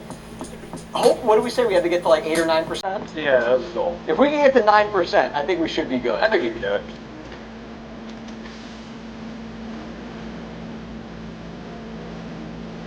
Alright. It's going to take a long time. I don't think you get that fast of a charge by plugging it in, but now we just wait.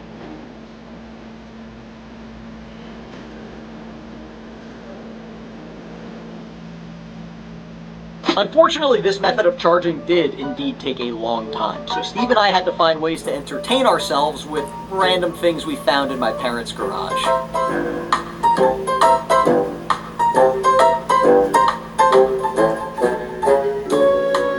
Alright, it's been a few hours. The Pecron is finally out of battery. It's time to check this Cybertruck and see what it's at. If it's not at least at 8%, we might have to get back out on that bike. I really don't want to. We are at... We're exactly at 8%. Alright, let's do it. I'm going to close this because the air conditioning is going on right when I open it. Alright, so we have exactly 8%, which is the minimum we said that we needed to get there and back. So the guy who dropped the car off said, and I quote, "It takes a little time to get used to driving the truck." I don't know what that means, but I don't even know how to turn it into drive. Like, how do I move forward? Is it voice activated for drive? Hey, Tesla, start driving. It just takes off. Ah, look at that. If you guys were single, I wonder if this car would work with the girls. Come on in, girls. We're down to 7%, by the way. Oh, no. 7%. Every percent is huge. We're at 5%. But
Why'd you have to go to the bathroom, sir? Yeah. What's my time? I want to go.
EMT that needs to be transported to the I'm dealing with something else currently. Is the unit available?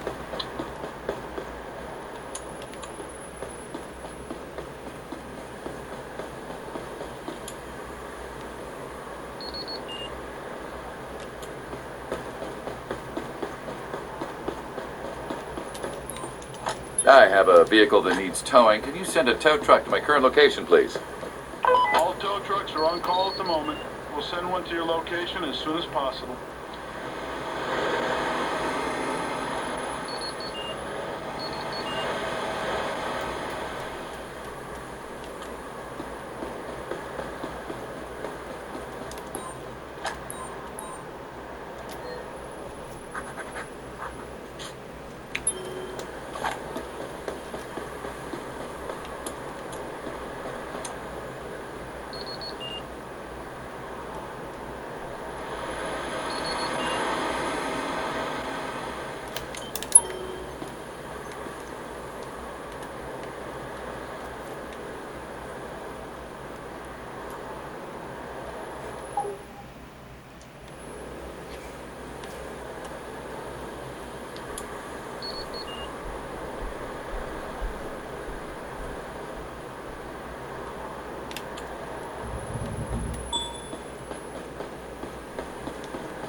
Let me see your ID, please.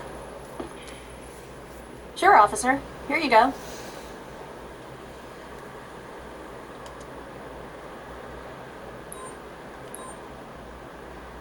You will be fined for littering, which will cost you $25. There goes my day. You can leave now. Have a great day.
Can you send a tow truck to my current location? I have a vehicle here that needs towing. No tow truck is currently on hand. We'll send one to your location as soon as it's available.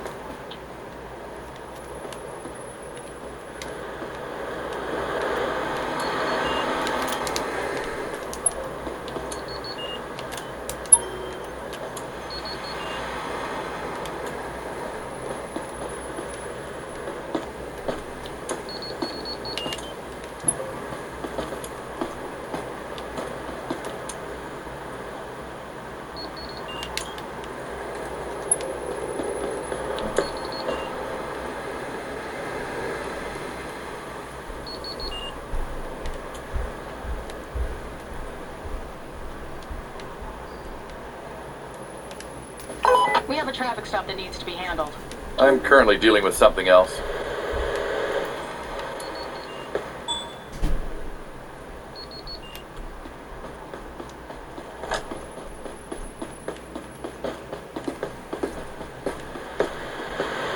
Dispatch here, we have an emergency. Let me Any handle it. available officers, please respond.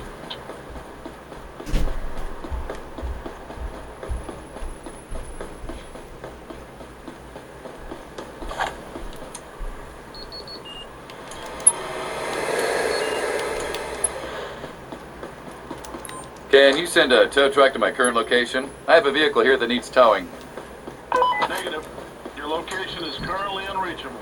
We'll send one as soon as possible.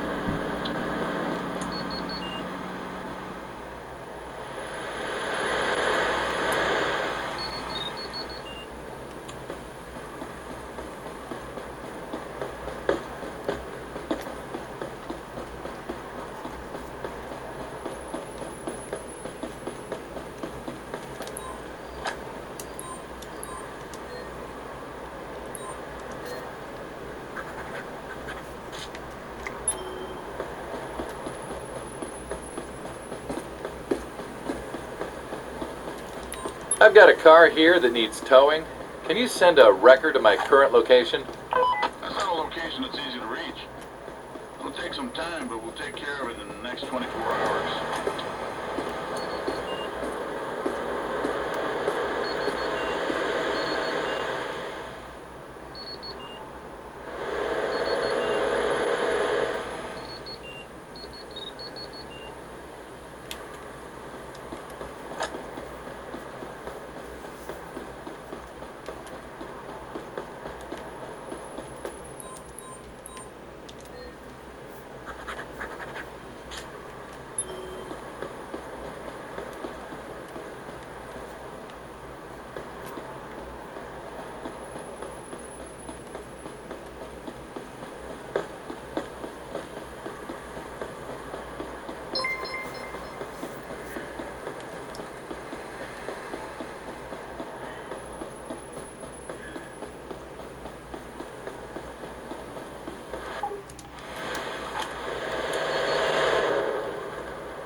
You're taking too long to arrive at the accident. Nah, I'm right here.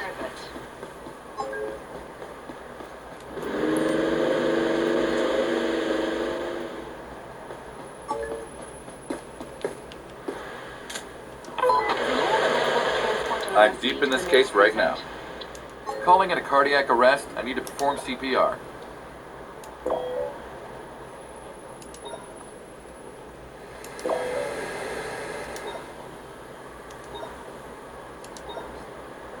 Officer, help requested for an emergency. Please respond.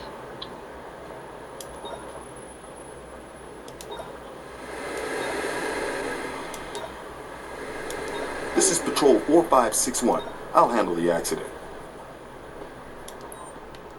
It looks like you need a bandage. Please don't move on another issue at the moment. Is a unit available? I have a person who's been injured requesting an ambulance.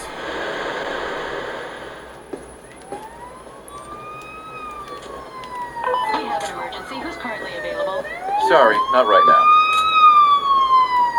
What's up, officer?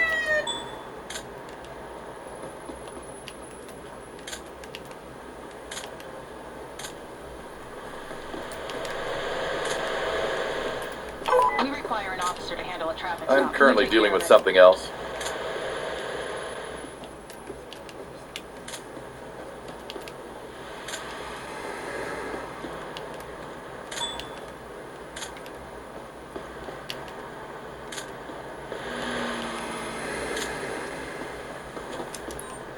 Tell me what you saw. I'm still in shock.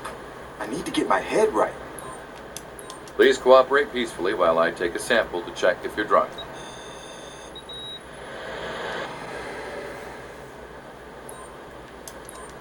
You'll take a test to see if you've been driving under the influence of drugs.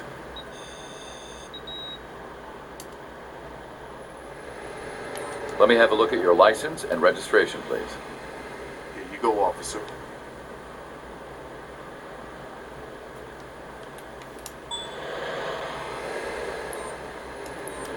Please allow me to frisk you for any illegal items.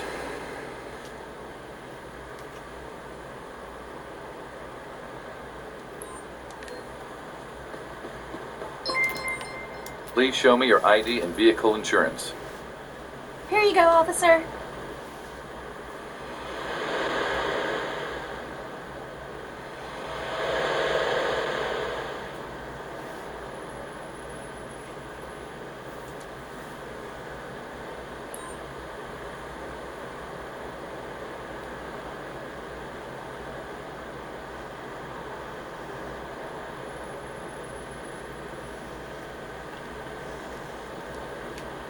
This is your accident report. This looks almost useless, but okay. Alright, I'm just collecting a sample to check if you've had any alcohol while driving.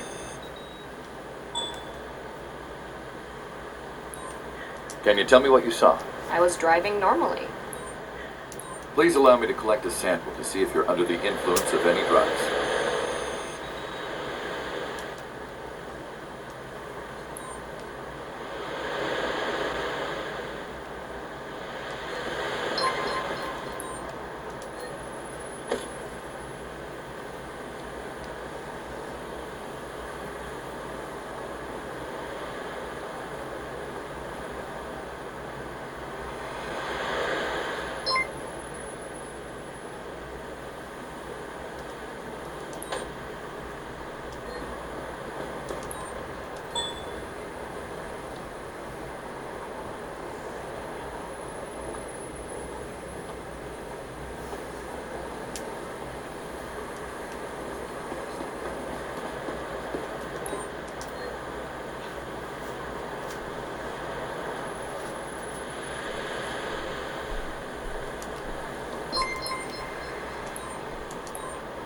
I have to arrest you for driving under the influence of alcohol. Please cooperate. Please don't do that.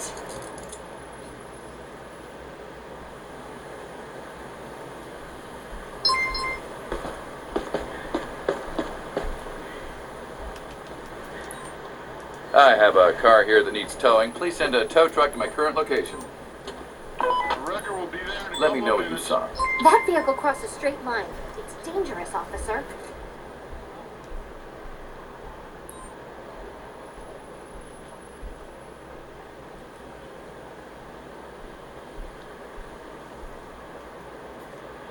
I'm just taking a sample to see if you've been drinking and driving.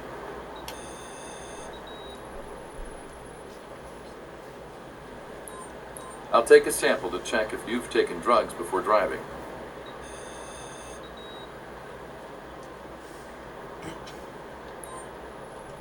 Show me your license and car insurance, please. Okay, officer. There you go.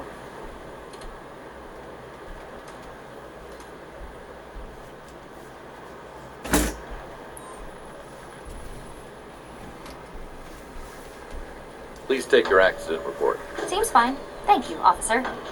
We're finished here. You're free to go. Have a nice day and take care. I have a vehicle here that needs towing. I need a wrecker at my current location, please. I need some backup here to take a suspect into custody. Understood. We're sending the closest transport to your location. This is your accident report. Okay. Thank you, officer. You're good to go. Drive safe and have a nice day. I have a car here that needs towing. Please send a tow truck to my current location. Tow truck will be at your location as soon as possible.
up, officer?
Hands in the air! No, no, no! Please, don't shoot me!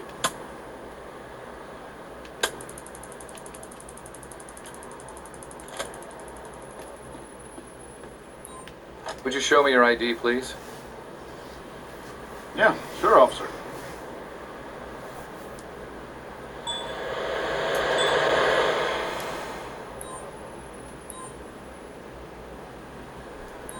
Here is a ticket for carrying an expired ID. It will cost you between $75 and $100. Fine. Now I need to be on my way. I'm issuing you a ticket for graffiti vandalism. That will be around $400 to $1,000. I didn't expect it to be that expensive. Please cooperate for a search procedure.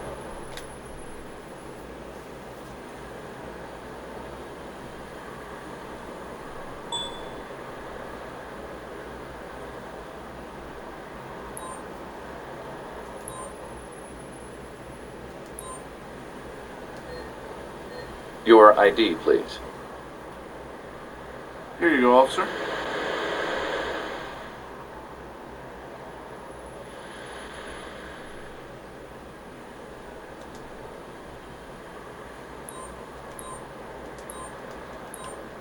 I have to arrest you for carrying a weapon without a valid permit. What?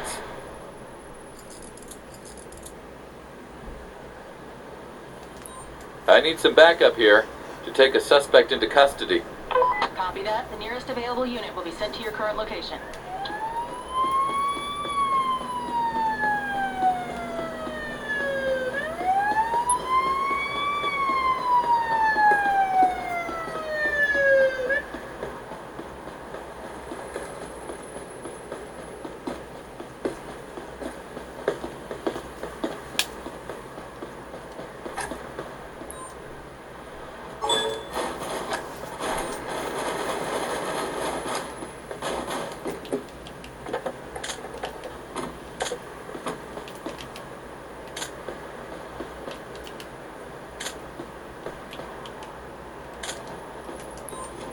Can you describe what you saw? I might have been driving too fast. I'm so sorry. Let me know what you saw. That vehicle crossed the straight line. It's dangerous, officer.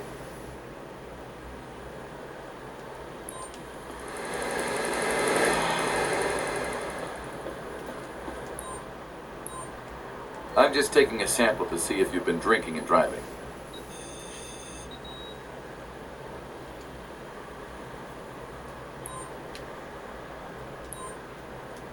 I'll take a sample to check if you've taken drugs before driving.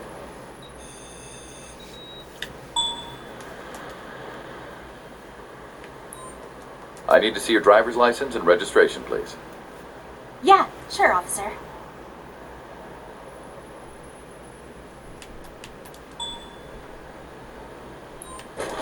Pat down. I'm going to proceed with a frisk.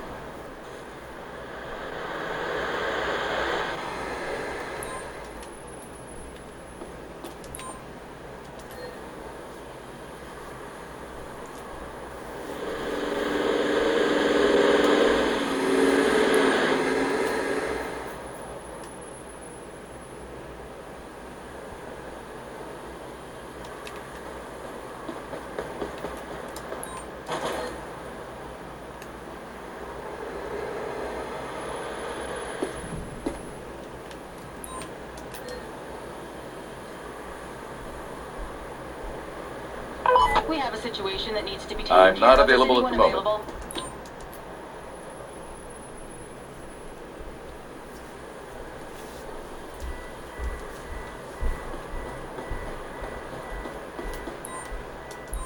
Okay, let's just check if you're under the influence of alcohol.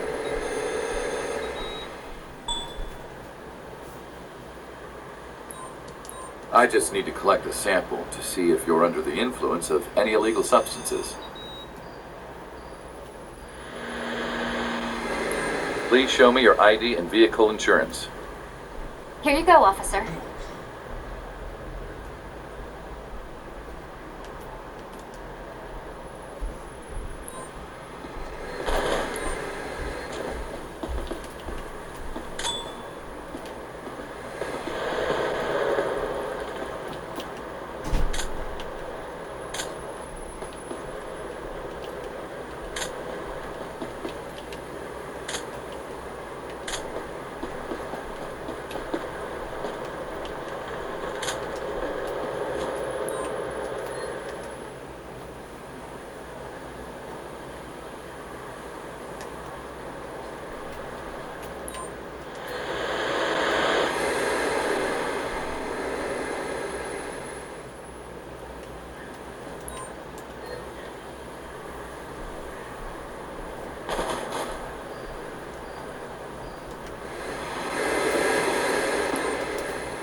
Okay, here's your accident report. Thanks, officer. I need to do a search on you to see if you're carrying anything illegal.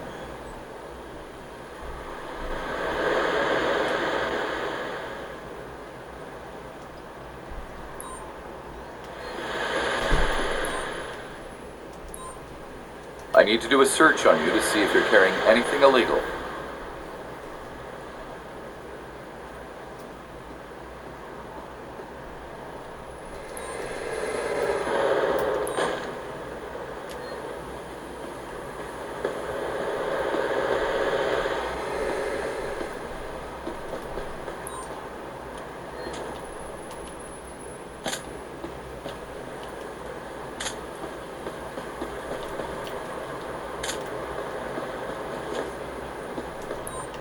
Show me your ID and car insurance, please. Sure, officer. Here you go.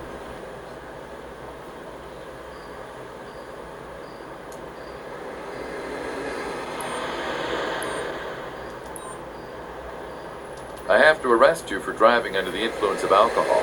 Please cooperate. Please don't do that.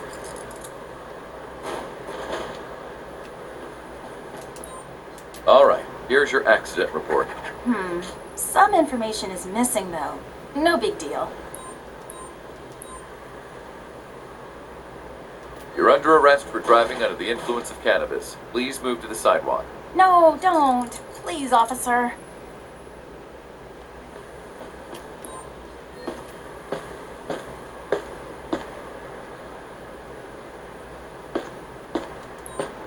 I have a vehicle here for towing. Can you send a tow truck to my current location? Can you send a tow truck to my current location? Tell me what you saw. I'm not used to this car yet.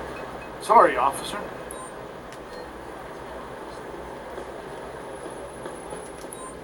I need backup to take a subject into custody. Understood. The closest available unit will be dispatched to your location. Hey there, officer.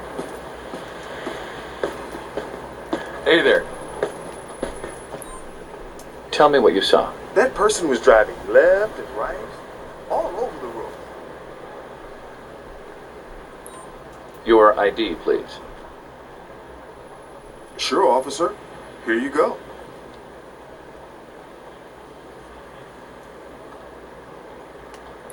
Have a nice day. Goodbye.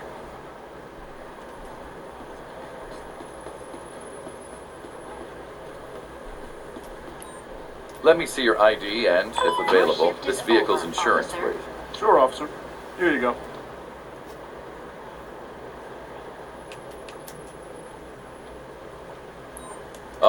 Here's your accident report. Thank you so much, officer. We're done. You can leave now. Have a good day.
Okay.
Your shift is over, officer.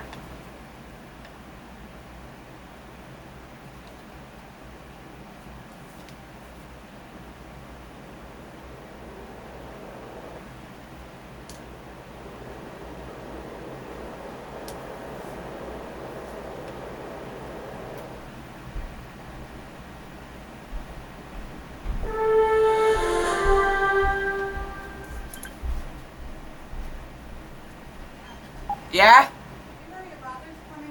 Yeah? Why didn't you tell me? I did. I texted you.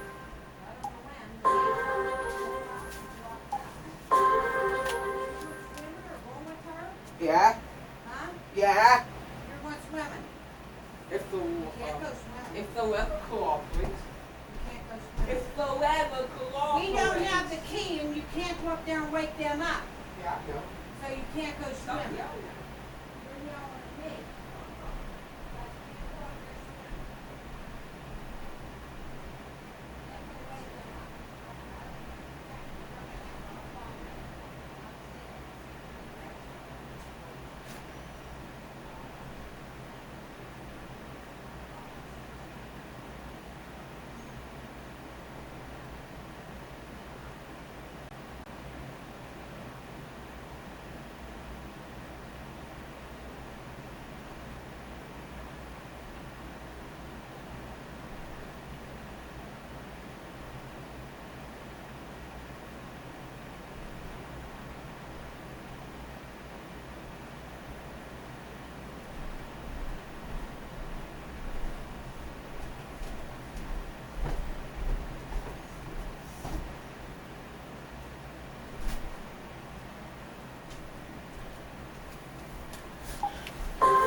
consider it done.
I have a vehicle that needs towing. Can you send a tow truck to my current location, please? I've arrived at the assault crime scene. We'll send one to your location as soon as possible. Can you describe what you saw? Yeah, officer. I was there when it happened. I even know the person, officer.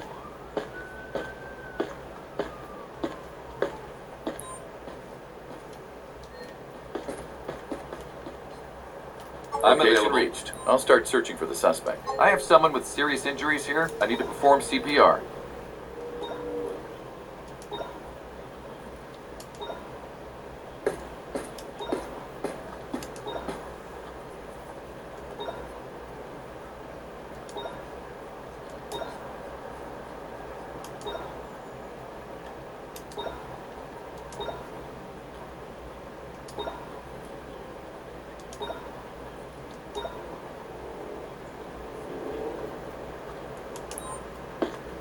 Tell me what you saw.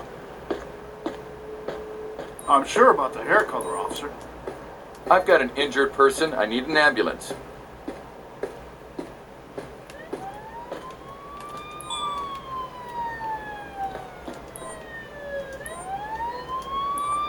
Looks like you have some wounds that I can treat.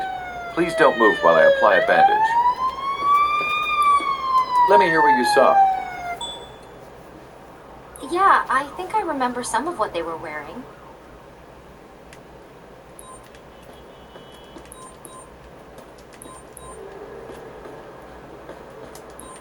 I'd like to see your ID, please. Okay, let me Here, see what officer. I can do. Can you hear My me? ID. It hurts, but I think I'm fine. Okay, good. Can you walk on your own and come with me to the ambulance for further examination? Kindly cooperate for a Yes, pat let down. me stand up. I'll come with you.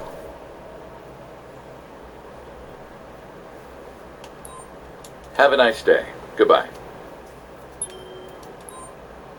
Can you tell me what you saw? Sure, officer. I think I saw something. I'm pretty sure the person was a man.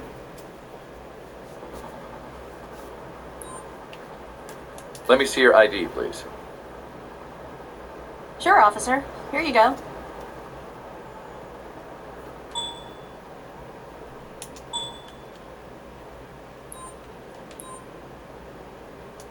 You're being charged and ticketed for between $75 and $100 for using an expired ID.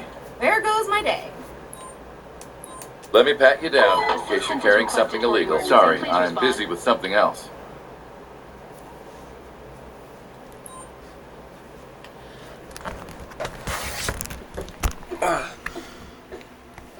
Oh.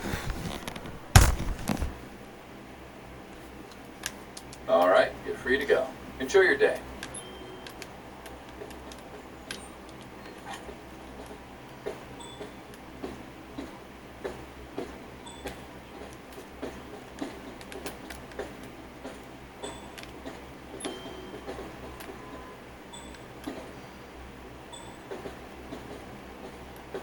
Nice to see you, officer. Hey there.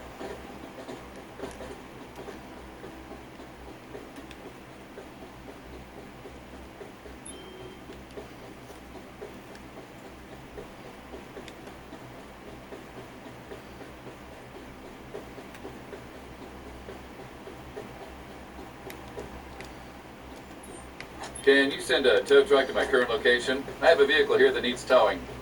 Negative. Your location is currently unreachable. We'll send one as soon as possible.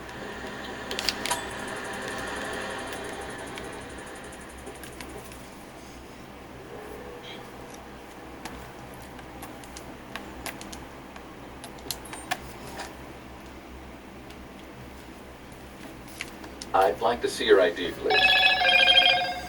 Here, officer.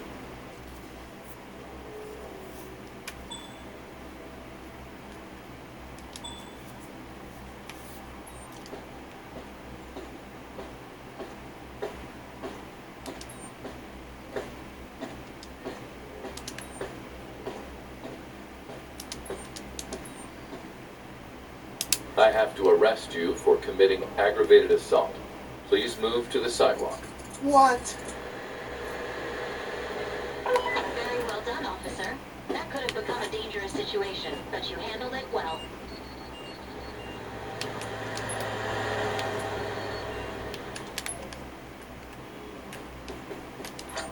I need some backup here to take a suspect into custody. Understood. We require sending the closest transport to I'll your handle it. location.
What's up, officer?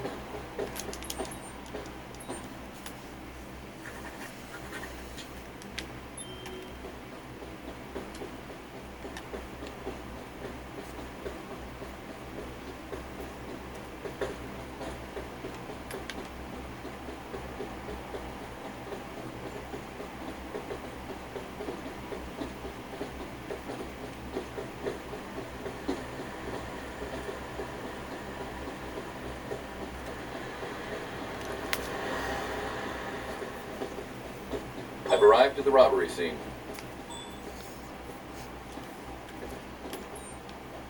Tell me what you saw. What a coincidence. I know the person, officer. Would you show me your ID, please? Yeah, Location sure. reached. I'll start searching for the suspect.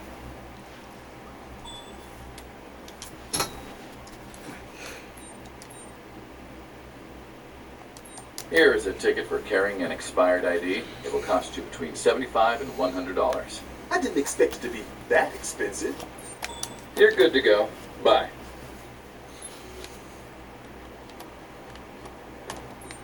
Tell me what you saw. I think I remember their hair color. Please show me your ID. Here. Officer, help requested for an emergency. I'm dealing with Please something respond. else currently. It's fine. Have a nice day.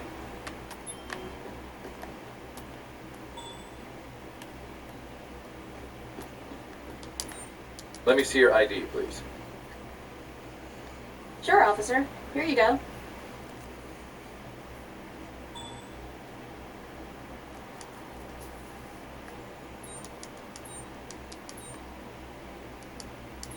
You're being charged and ticketed for between $75 and $100 for using an expired ID. There goes my day. Let me know what you saw. I remember the clothes they were wearing, officer. All right, you're free to go. Enjoy your day. Tell me what you saw. I remember what they were wearing, officer. Would you show me your ID, please? Okay, officer. There you go.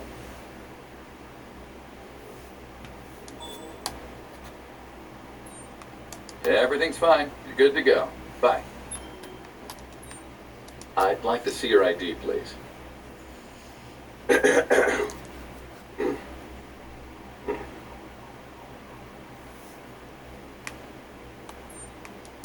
Tell me what you saw. I think the person was black. Have a nice day. Goodbye.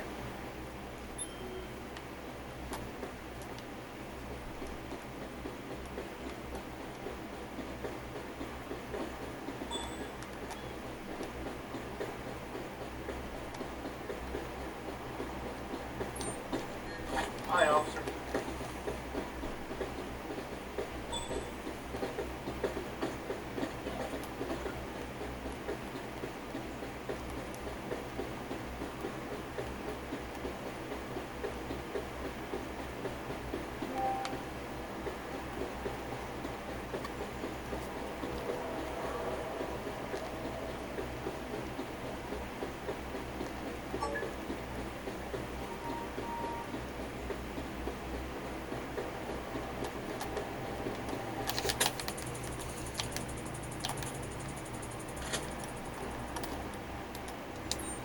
Show me your ID, please.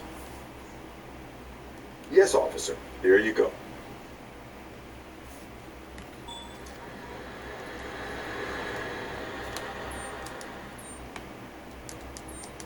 I will now fine you between $75 and $100 for carrying an expired ID. You're spoiling my good vibes. You will be fined for jaywalking, which will cost $25. I didn't expect it to be that expensive.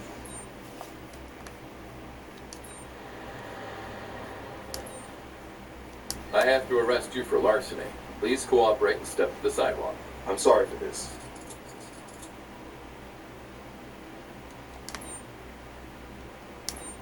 I need to do a search on you to see if you're carrying anything illegal.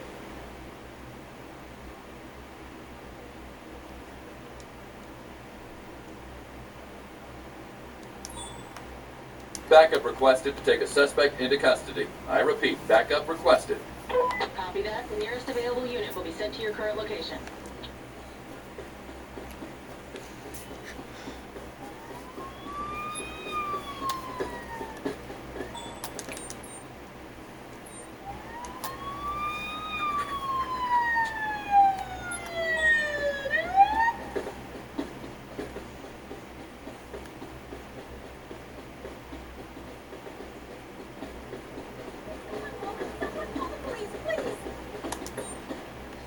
Actually, your stolen belongings cannot be returned to you today. Here's the report regarding your stolen property. Law enforcement isn't much use in this city. All right, here's your stolen property. You did a great job, officer. That looked like a chase right from a movie. Everything's fine. You're good to go. Bye. Hey there, officer.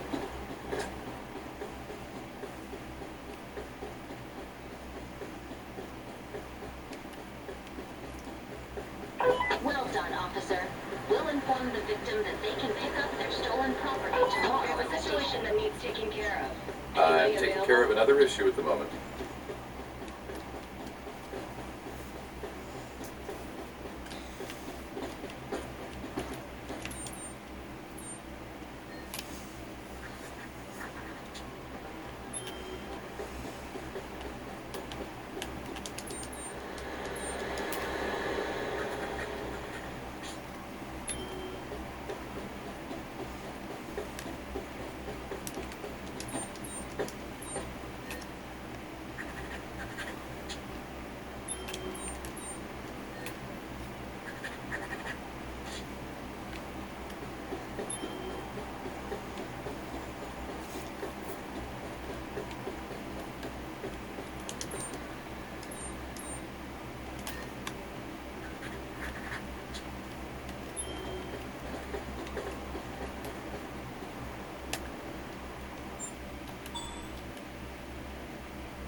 I've got a car here that needs towing.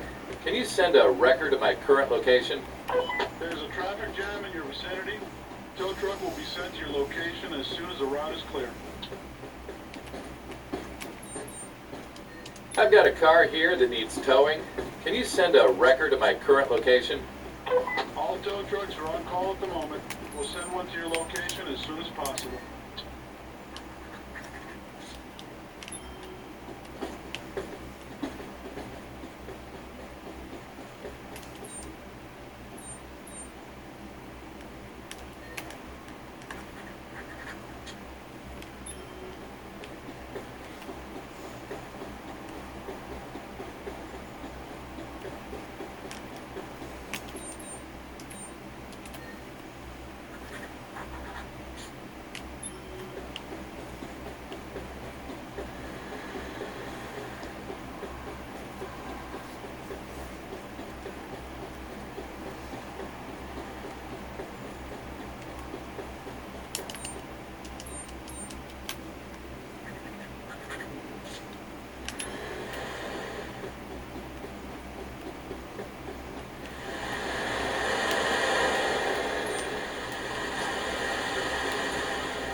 I'm issuing you a ticket for jaywalking.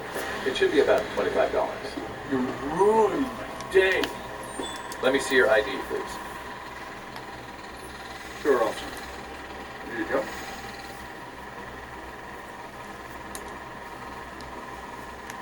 You can leave now. Have a great day.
average human can survive 3 days without water. Starting today, I'm gonna see if I can last 100 hours. That's longer than 3 days for all of us that are bad at math. So these are the rules. I am not allowed to drink anything. No water, no juice, nothing liquid at all. Also, please do not be stupid like me and try this at home. I'm going to be closely monitored the entire time. If my hydration levels get to a dangerous level, the challenge is over immediately. The timer starts... Oh, wait, hold on.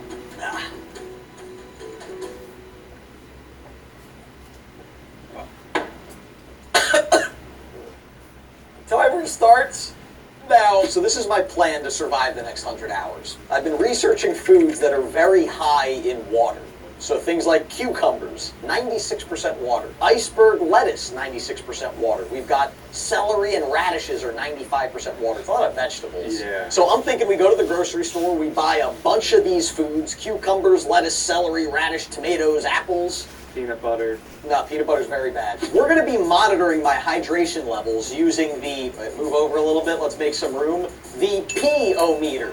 Don't worry, I'm not actually going to be showing you my pee, but this is going to give you an idea of how hydrated I am. So the clearer the better, the more your pee looks like water, the more hydrated you are. As it gets more yellow, you're getting more dehydrated. If it's dark brown, drink some water because you're about to die.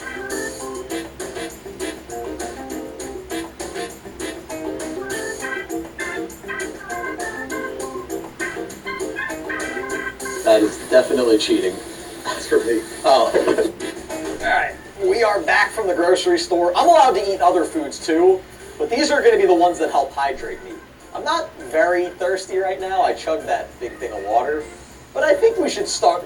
You're kidding. Sorry, I was thirsty. Yeah. I think I'm going to slice open this watermelon. Oh! Wow! Wow! Oh, this is terrible water. That is horrible. Have you ever seen those videos of like what a watermelon looked like before humans like genetically modified it? This looks like that. Very juicy though, that's good. Should we update the pee-o-meter? Yeah. Let me go pee real quick, I'll be right back. Let us know. Oh yeah. So I've been hydrating for the last day or two because I knew this challenge was going to be hard. My pee is the same as water. Congratulations. Like if you looked in the toilet, you wouldn't be able to tell the difference between water and my pee. Wow. So right now, I am fantastic. And how many hours do we have left? Hey, we're 1 hour in. So only 99 hours to go. Pretty good. All right, so it's been 3.5 hours. It's time for lunch. Sam's recording a video, by the way.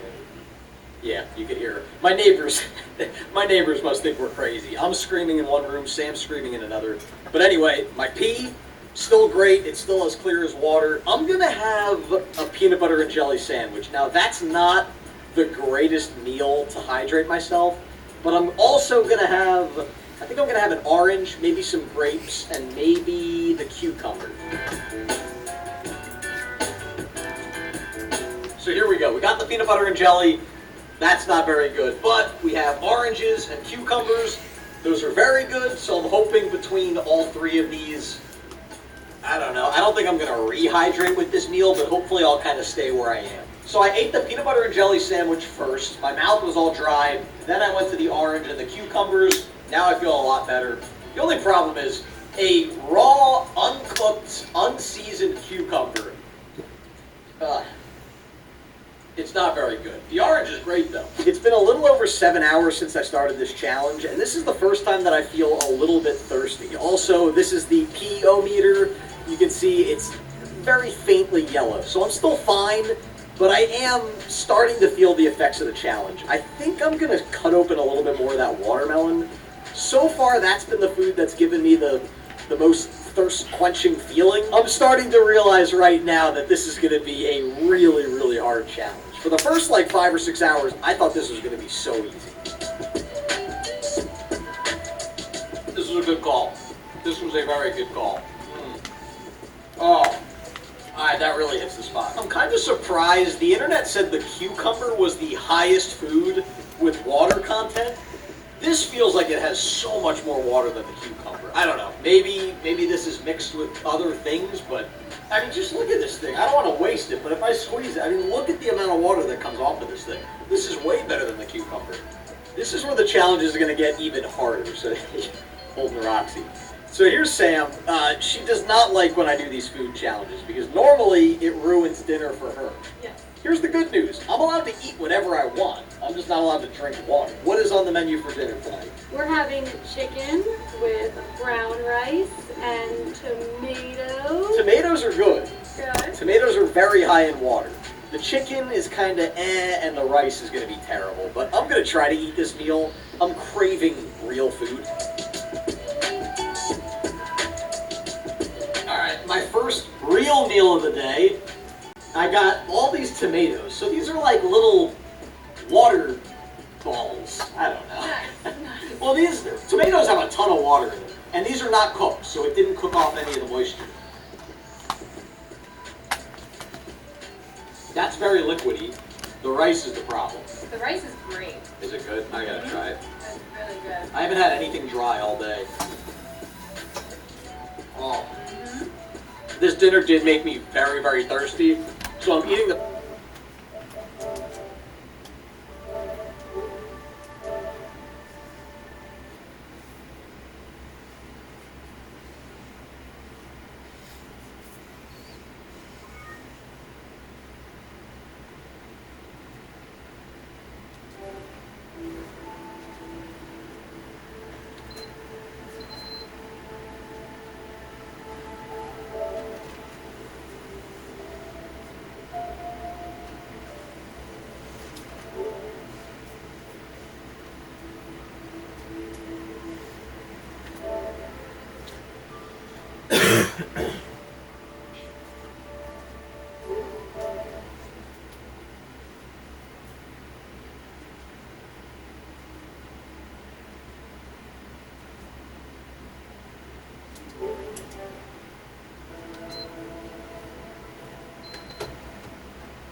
Yeah?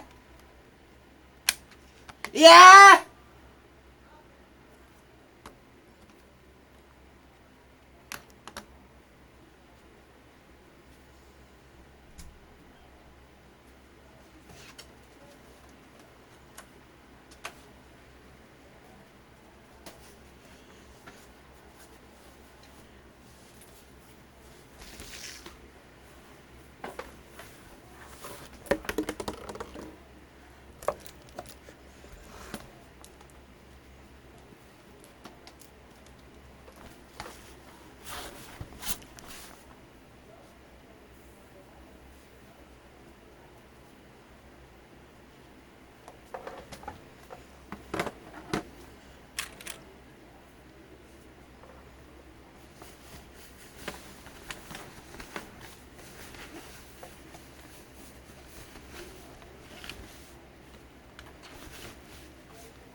Yeah. popsicles, so I grabbed that. Yeah. Compliments the. There's your Mountain Dew. Yeah, I know. I got a 7-Up and it tastes disgusting. I Why? got a bottle of 7-Up cold out of the cooler there, and it tastes disgusting. Like it's not 7-Up anymore. Like it's like No, it was. it has like I don't know, it's sugar and everything, and it just tastes disgusting. That's what 7-Up tastes like. All right, I guess we better get moving. My muffler's gonna fall off any day, man. I know that. That's why I walked to work today. I don't want to drive. I just don't want to drive it yet. I told my dad. Did he say he'd fix it? I mean, I told him we need to try to hang it back up or whatever and jack it up and look at it and see if we can hang it back up. And he was like, okay. Something silly like a thing. He better not just be like, oh, I didn't bring my When's he job. coming home? I don't know. How? He'll give a day. And just when did this become our money? What's that? You're right. How don't you know when your own dad is coming home? I'm gonna say maybe Wednesday or Thursday. So I'm supposed to be off Friday and Saturday, and then they have on Sunday third shift cleaning scheduled. So if that's the case, I shouldn't have to work Sunday night either. But I don't know yet. They can't, give a definite answer on this weekend's plan because they don't know. So that's how it goes there. Last week I had my appendix. We actually were running all 3 lines except the bottom line because they were the parts that were coming tomorrow. Well, they promised them all this stuff and they knew they couldn't make it. So why did we do that? Because that's how you go bankrupt. That's how people get mad at it. And that's Twisted Tea, one of our biggest accounts in Carroll's Boston. They're called Boston Company. They're out of like Twisted Tea doing Yeah, Uncle Dick's Twisted Tea. Alright, you got underwear on? Those are shorts? Yeah. They look like the underwear. No, shorts. There's other ways to go bankrupt. So we're making Duquesne money, spin drift, and then we were making certified 24-hour spins. I demand that you take them off my bill. No way. Get out. I will not. But I may just get a lawyer. Fine. Take us to court. We'll sue your ass off and then charge you to sell it back on. Alright, Sebby. I gave you those cards, okay? Oh, you're mad. Alright, sunshine, I'll see you tomorrow. Get out. We'll see you tomorrow. Yeah, don't stay up till 5 o'clock in the morning. Me and the girls. Yeah, stay. That's what I said. Go to bed by like 2 and get up at like 10. So why are you complaining about me not sleeping, but when I sleep you complain about me sleeping? Try and get up like 9 Because you or wanted 10. to sleep till like 1 o'clock. Mommy can swim a little bit. And it's time for me to go to work at 1. It's like, Yeah, that doesn't leave her any time to do anything. Let's just do it while I'm and then asleep. he was mad I stopped at the recycling center because I didn't want to give you my junk. I'll take my junk in there. I had a giant box from the couch and all that. I didn't give you. Oh, it was full. I'm sure. The trash cans, the dumpsters. No, the cardboard was okay. The other one. Those were full. Go after him. That new guy that took over, that's pretty good about that. He gets those empty pretty quick. That's good. I wasn't talking about Maybe I need a job I there. have a lot too. Everybody said I'm doing really good, but then it made me feel like shit because she made me feel like shit because she's slightly narcissistic and psycho. And then the supervisor was like, I don't know why the boss is questioning us about her behavior because she's kind of the one who like Freedom of speech. I don't know, made it end up like this and let it go for so long. But a treatment can It's been going on forever, so that's normal to her. That's okay. FDA approved for 18 types. She can leave and go home. How long she worked? 2 years. It's been going on a One of while. those cancers is early stage non-small cell lung So I don't cancer. know if she'll actually straighten her act up or not, but she came in on work on time tonight only because Ron's there and he's gonna watch her after ass. surgery to help prevent your lung cancer from coming back. But he's only there for this week and next week with her, and then she'll go back to the same bullshit. She'll come in at 7:30. She'll come in at 7:30, 8 o'clock. She won't do Shortness of anything. breath, chest pain, diarrhea, severe stomach pain, nausea, The one dude. She just comes and goes whenever she feels like irregular heartbeat, extreme tiredness, nobody She'll park her car and leave it there so it's on camera, but she'll leave at the maintenance man's door at the other side of the building, and she's 2 blocks away from it. Literally, you can see her place from there, and she'll go home all the time to sneak out. Oh yeah. So she'll go home. Yeah, it's not actually good, it's bad for her. Because I live close too, but I don't need to go home unless it's like something. She's not there. So then Ethan, the supervisor's like, I'm tired of playing this. I have to babysit when she comes and when she goes, and keep an eye on her when she should just be here, period, and tell me if she needs to leave or not. Then the supervisor needs to tell her boss. Well, the boss needs to handle it now. The boss, Sam. She needs to handle it now. She does. Because I'm like, why are you asking me? Like, shouldn't you know what's going on? But then you can know it's our employees are all working. Oh my god, dude, it's just a mess there. I don't know. I don't like it. I'm trying to mind my business now. To do something like just do my job and go home. Just do your job and go home. Yeah, I can't. Everybody said I'm probably the best shipper they've had in like 9 months. Probably no more, because Alyssa was there like a year, I think. So probably 9 months to a year. Because they said even before her, the people they had were like kooky, whacked out, couldn't use the computer, didn't know what they were doing. Had no idea what was going on. I'm like, how do you not know we're shipping shit out and putting shit in? Like, yeah. Well, Sunshine, what do you want? These people are nutty, dude. I don't know, I'm ready to go home and take a shower. I'm dirty. I'll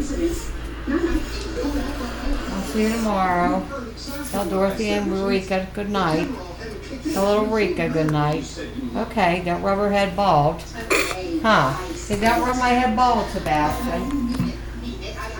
Well, I'll see you tomorrow, okay? So he ate rotisserie chicken last night. Yeah, rotisserie chicken. Yeah, I gave him a Pretty piece good, of huh? sourdough bread and I carved the rotisserie chicken. Rotisserie chicken's pretty good.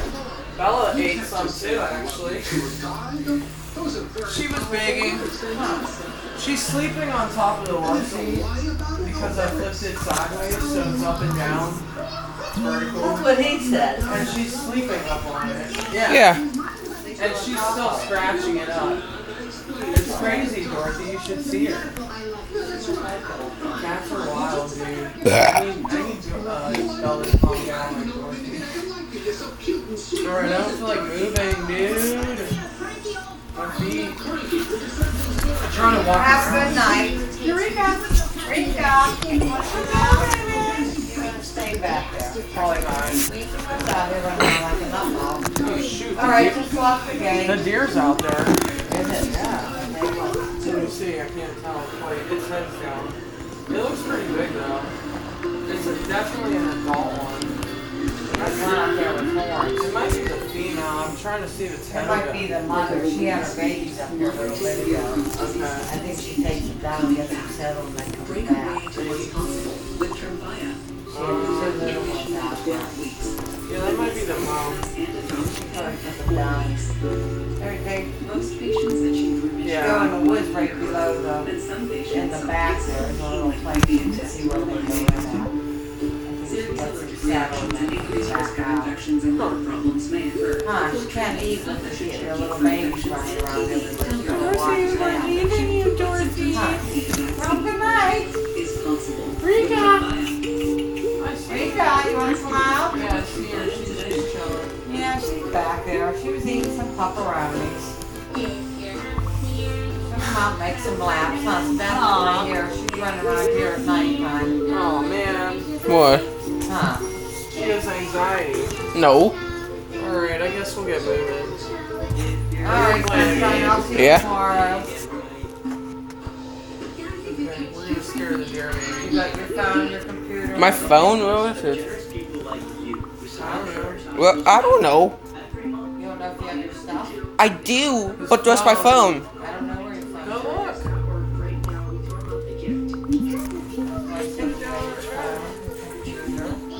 I'm holding my computer right now. Mountain Dew. I already drank it. Well, you should already know that. You can't do that. And also, how did you know that already? He's good at crying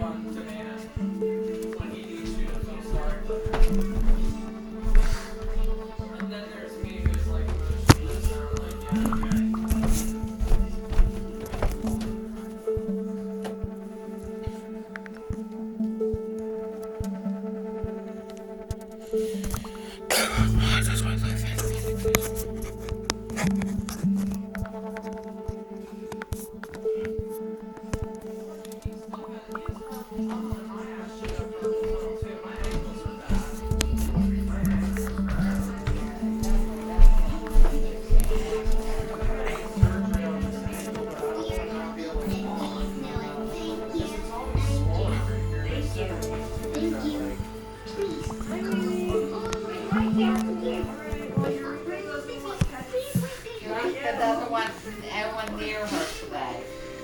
They're our little creature, huh? All right, well, have a good night. Maybe she'll come Did you out find your phone? Yeah. Dang. Okay. Well, I came back uphill, so you Scare think... the deer out of sleep. Well, I came uphill, so why did you think I did? You're just trying to eat right. There's drama here. No, you should already... You should assume stuff. You can't do that because it won't fit me. Plus, also, that's... that says "ooh people." Yeah. Well, you said we were going, right, Jesse? Alright. So when are we going? Sorry for the deer. You're the loudest one here. Alright, see you guys. You scared her. She's gone now. No, she Oh, isn't. that's the man. There's a skunk back there too, dude. Creeping around on the ground, dude. When are we? I see it, dude. It's a skunk. Tell me throw the skunks back here. Tell her real quick. My mom said that the skunk's out here. She told me. My mom said the skunk is out here. Oh, the skunk. I can see its white stripes in the dark thing. Well, I think you need hearing They aids. were male and female. They walked back there. See, That's there's the the couple. male. That's the male and Yeah, female. see, he's gone now. Yeah, they have little babies too. No, that skunk's like right in there. Yeah, there's skunks. There was 3 out here last night. Oh, God. You see it now, Sebby? It moved. No, No. No, it's still there, dude. No, it isn't. No, it's there in the shadows, I'm dude. just saying it's not right here. No, I it's come out like one day, back, it was yeah. right there. Oh, hell no. It's back You there. said we were going, so Alright, I'm just I'll saying. just close the Oh, door. they're eating that tree back there, too. Huh? Yeah, off they'll that stay back tree. there till we go in. Yeah, they're eating off that tree. Yeah, they No, eat there's off a the skunk trees. back there, dude. you said we were going. You gonna get the skunk all worked They up? like to eat off that tree. I don't know what that tree is, but they eat off of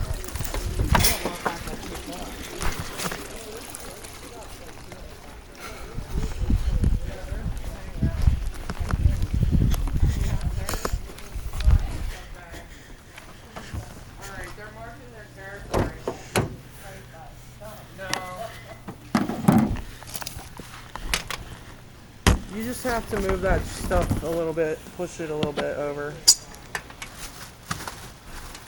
Dang, don't smash my eggs! Well, you said you flip it over. So I did flip it over. Sebby.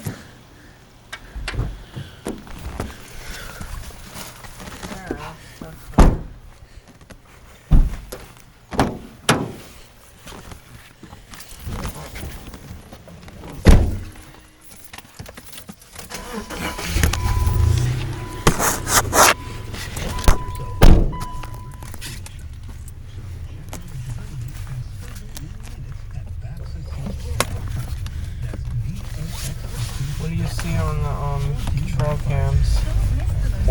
The average things out here in Pennsylvania.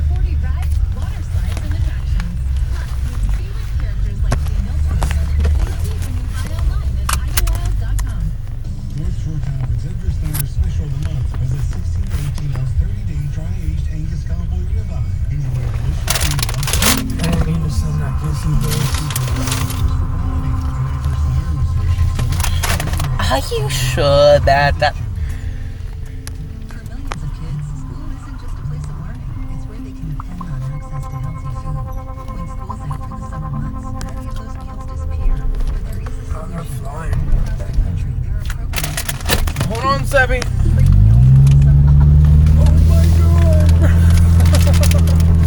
why are you so panicky right now? You want to try shit? This is just your average driver. Your average chest. Life I'm living.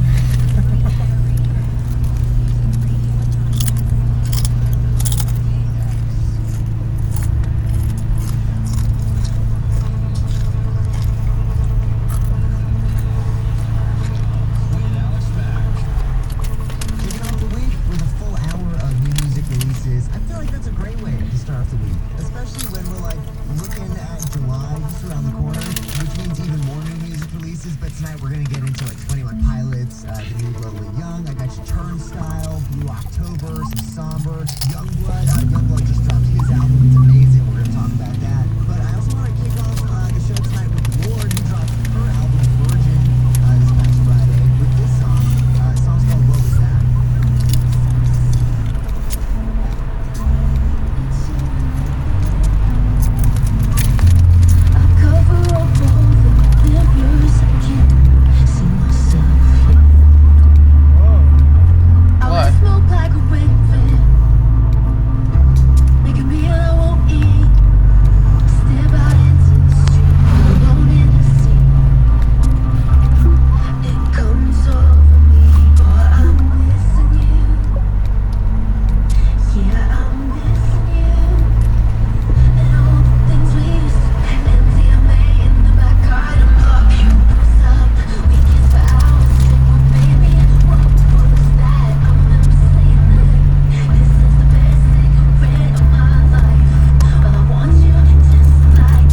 said we were going to that one place. What place? Kathy's.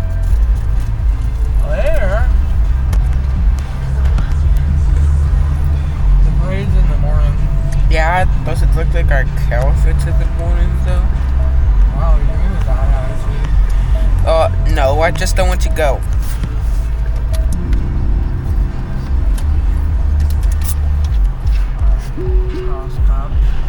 What? What? What? What people? I'll ask Pat. So, what is wrong with the people past Pap? He wants to be on the thing with me. I don't know what you said.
You going?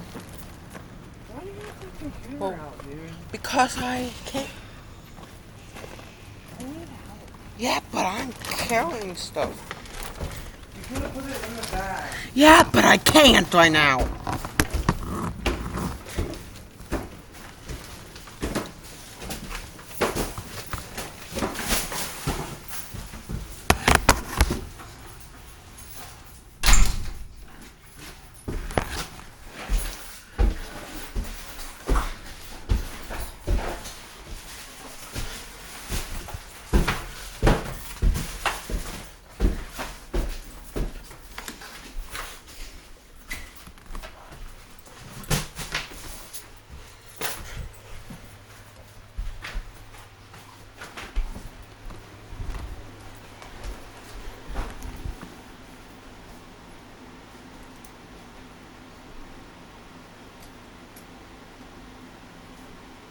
Oh, is it, baby?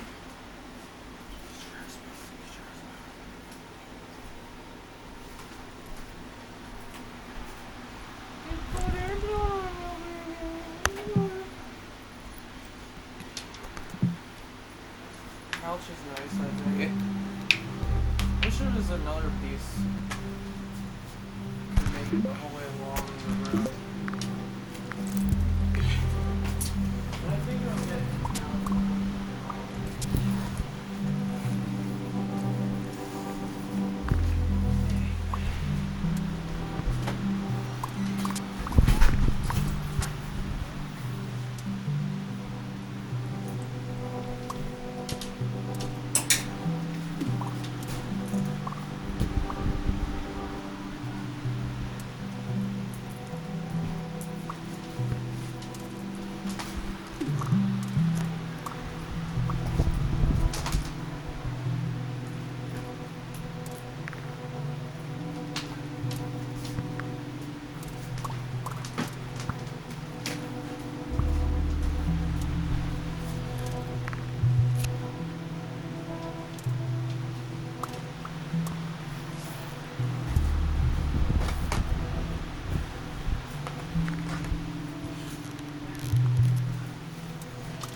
Well,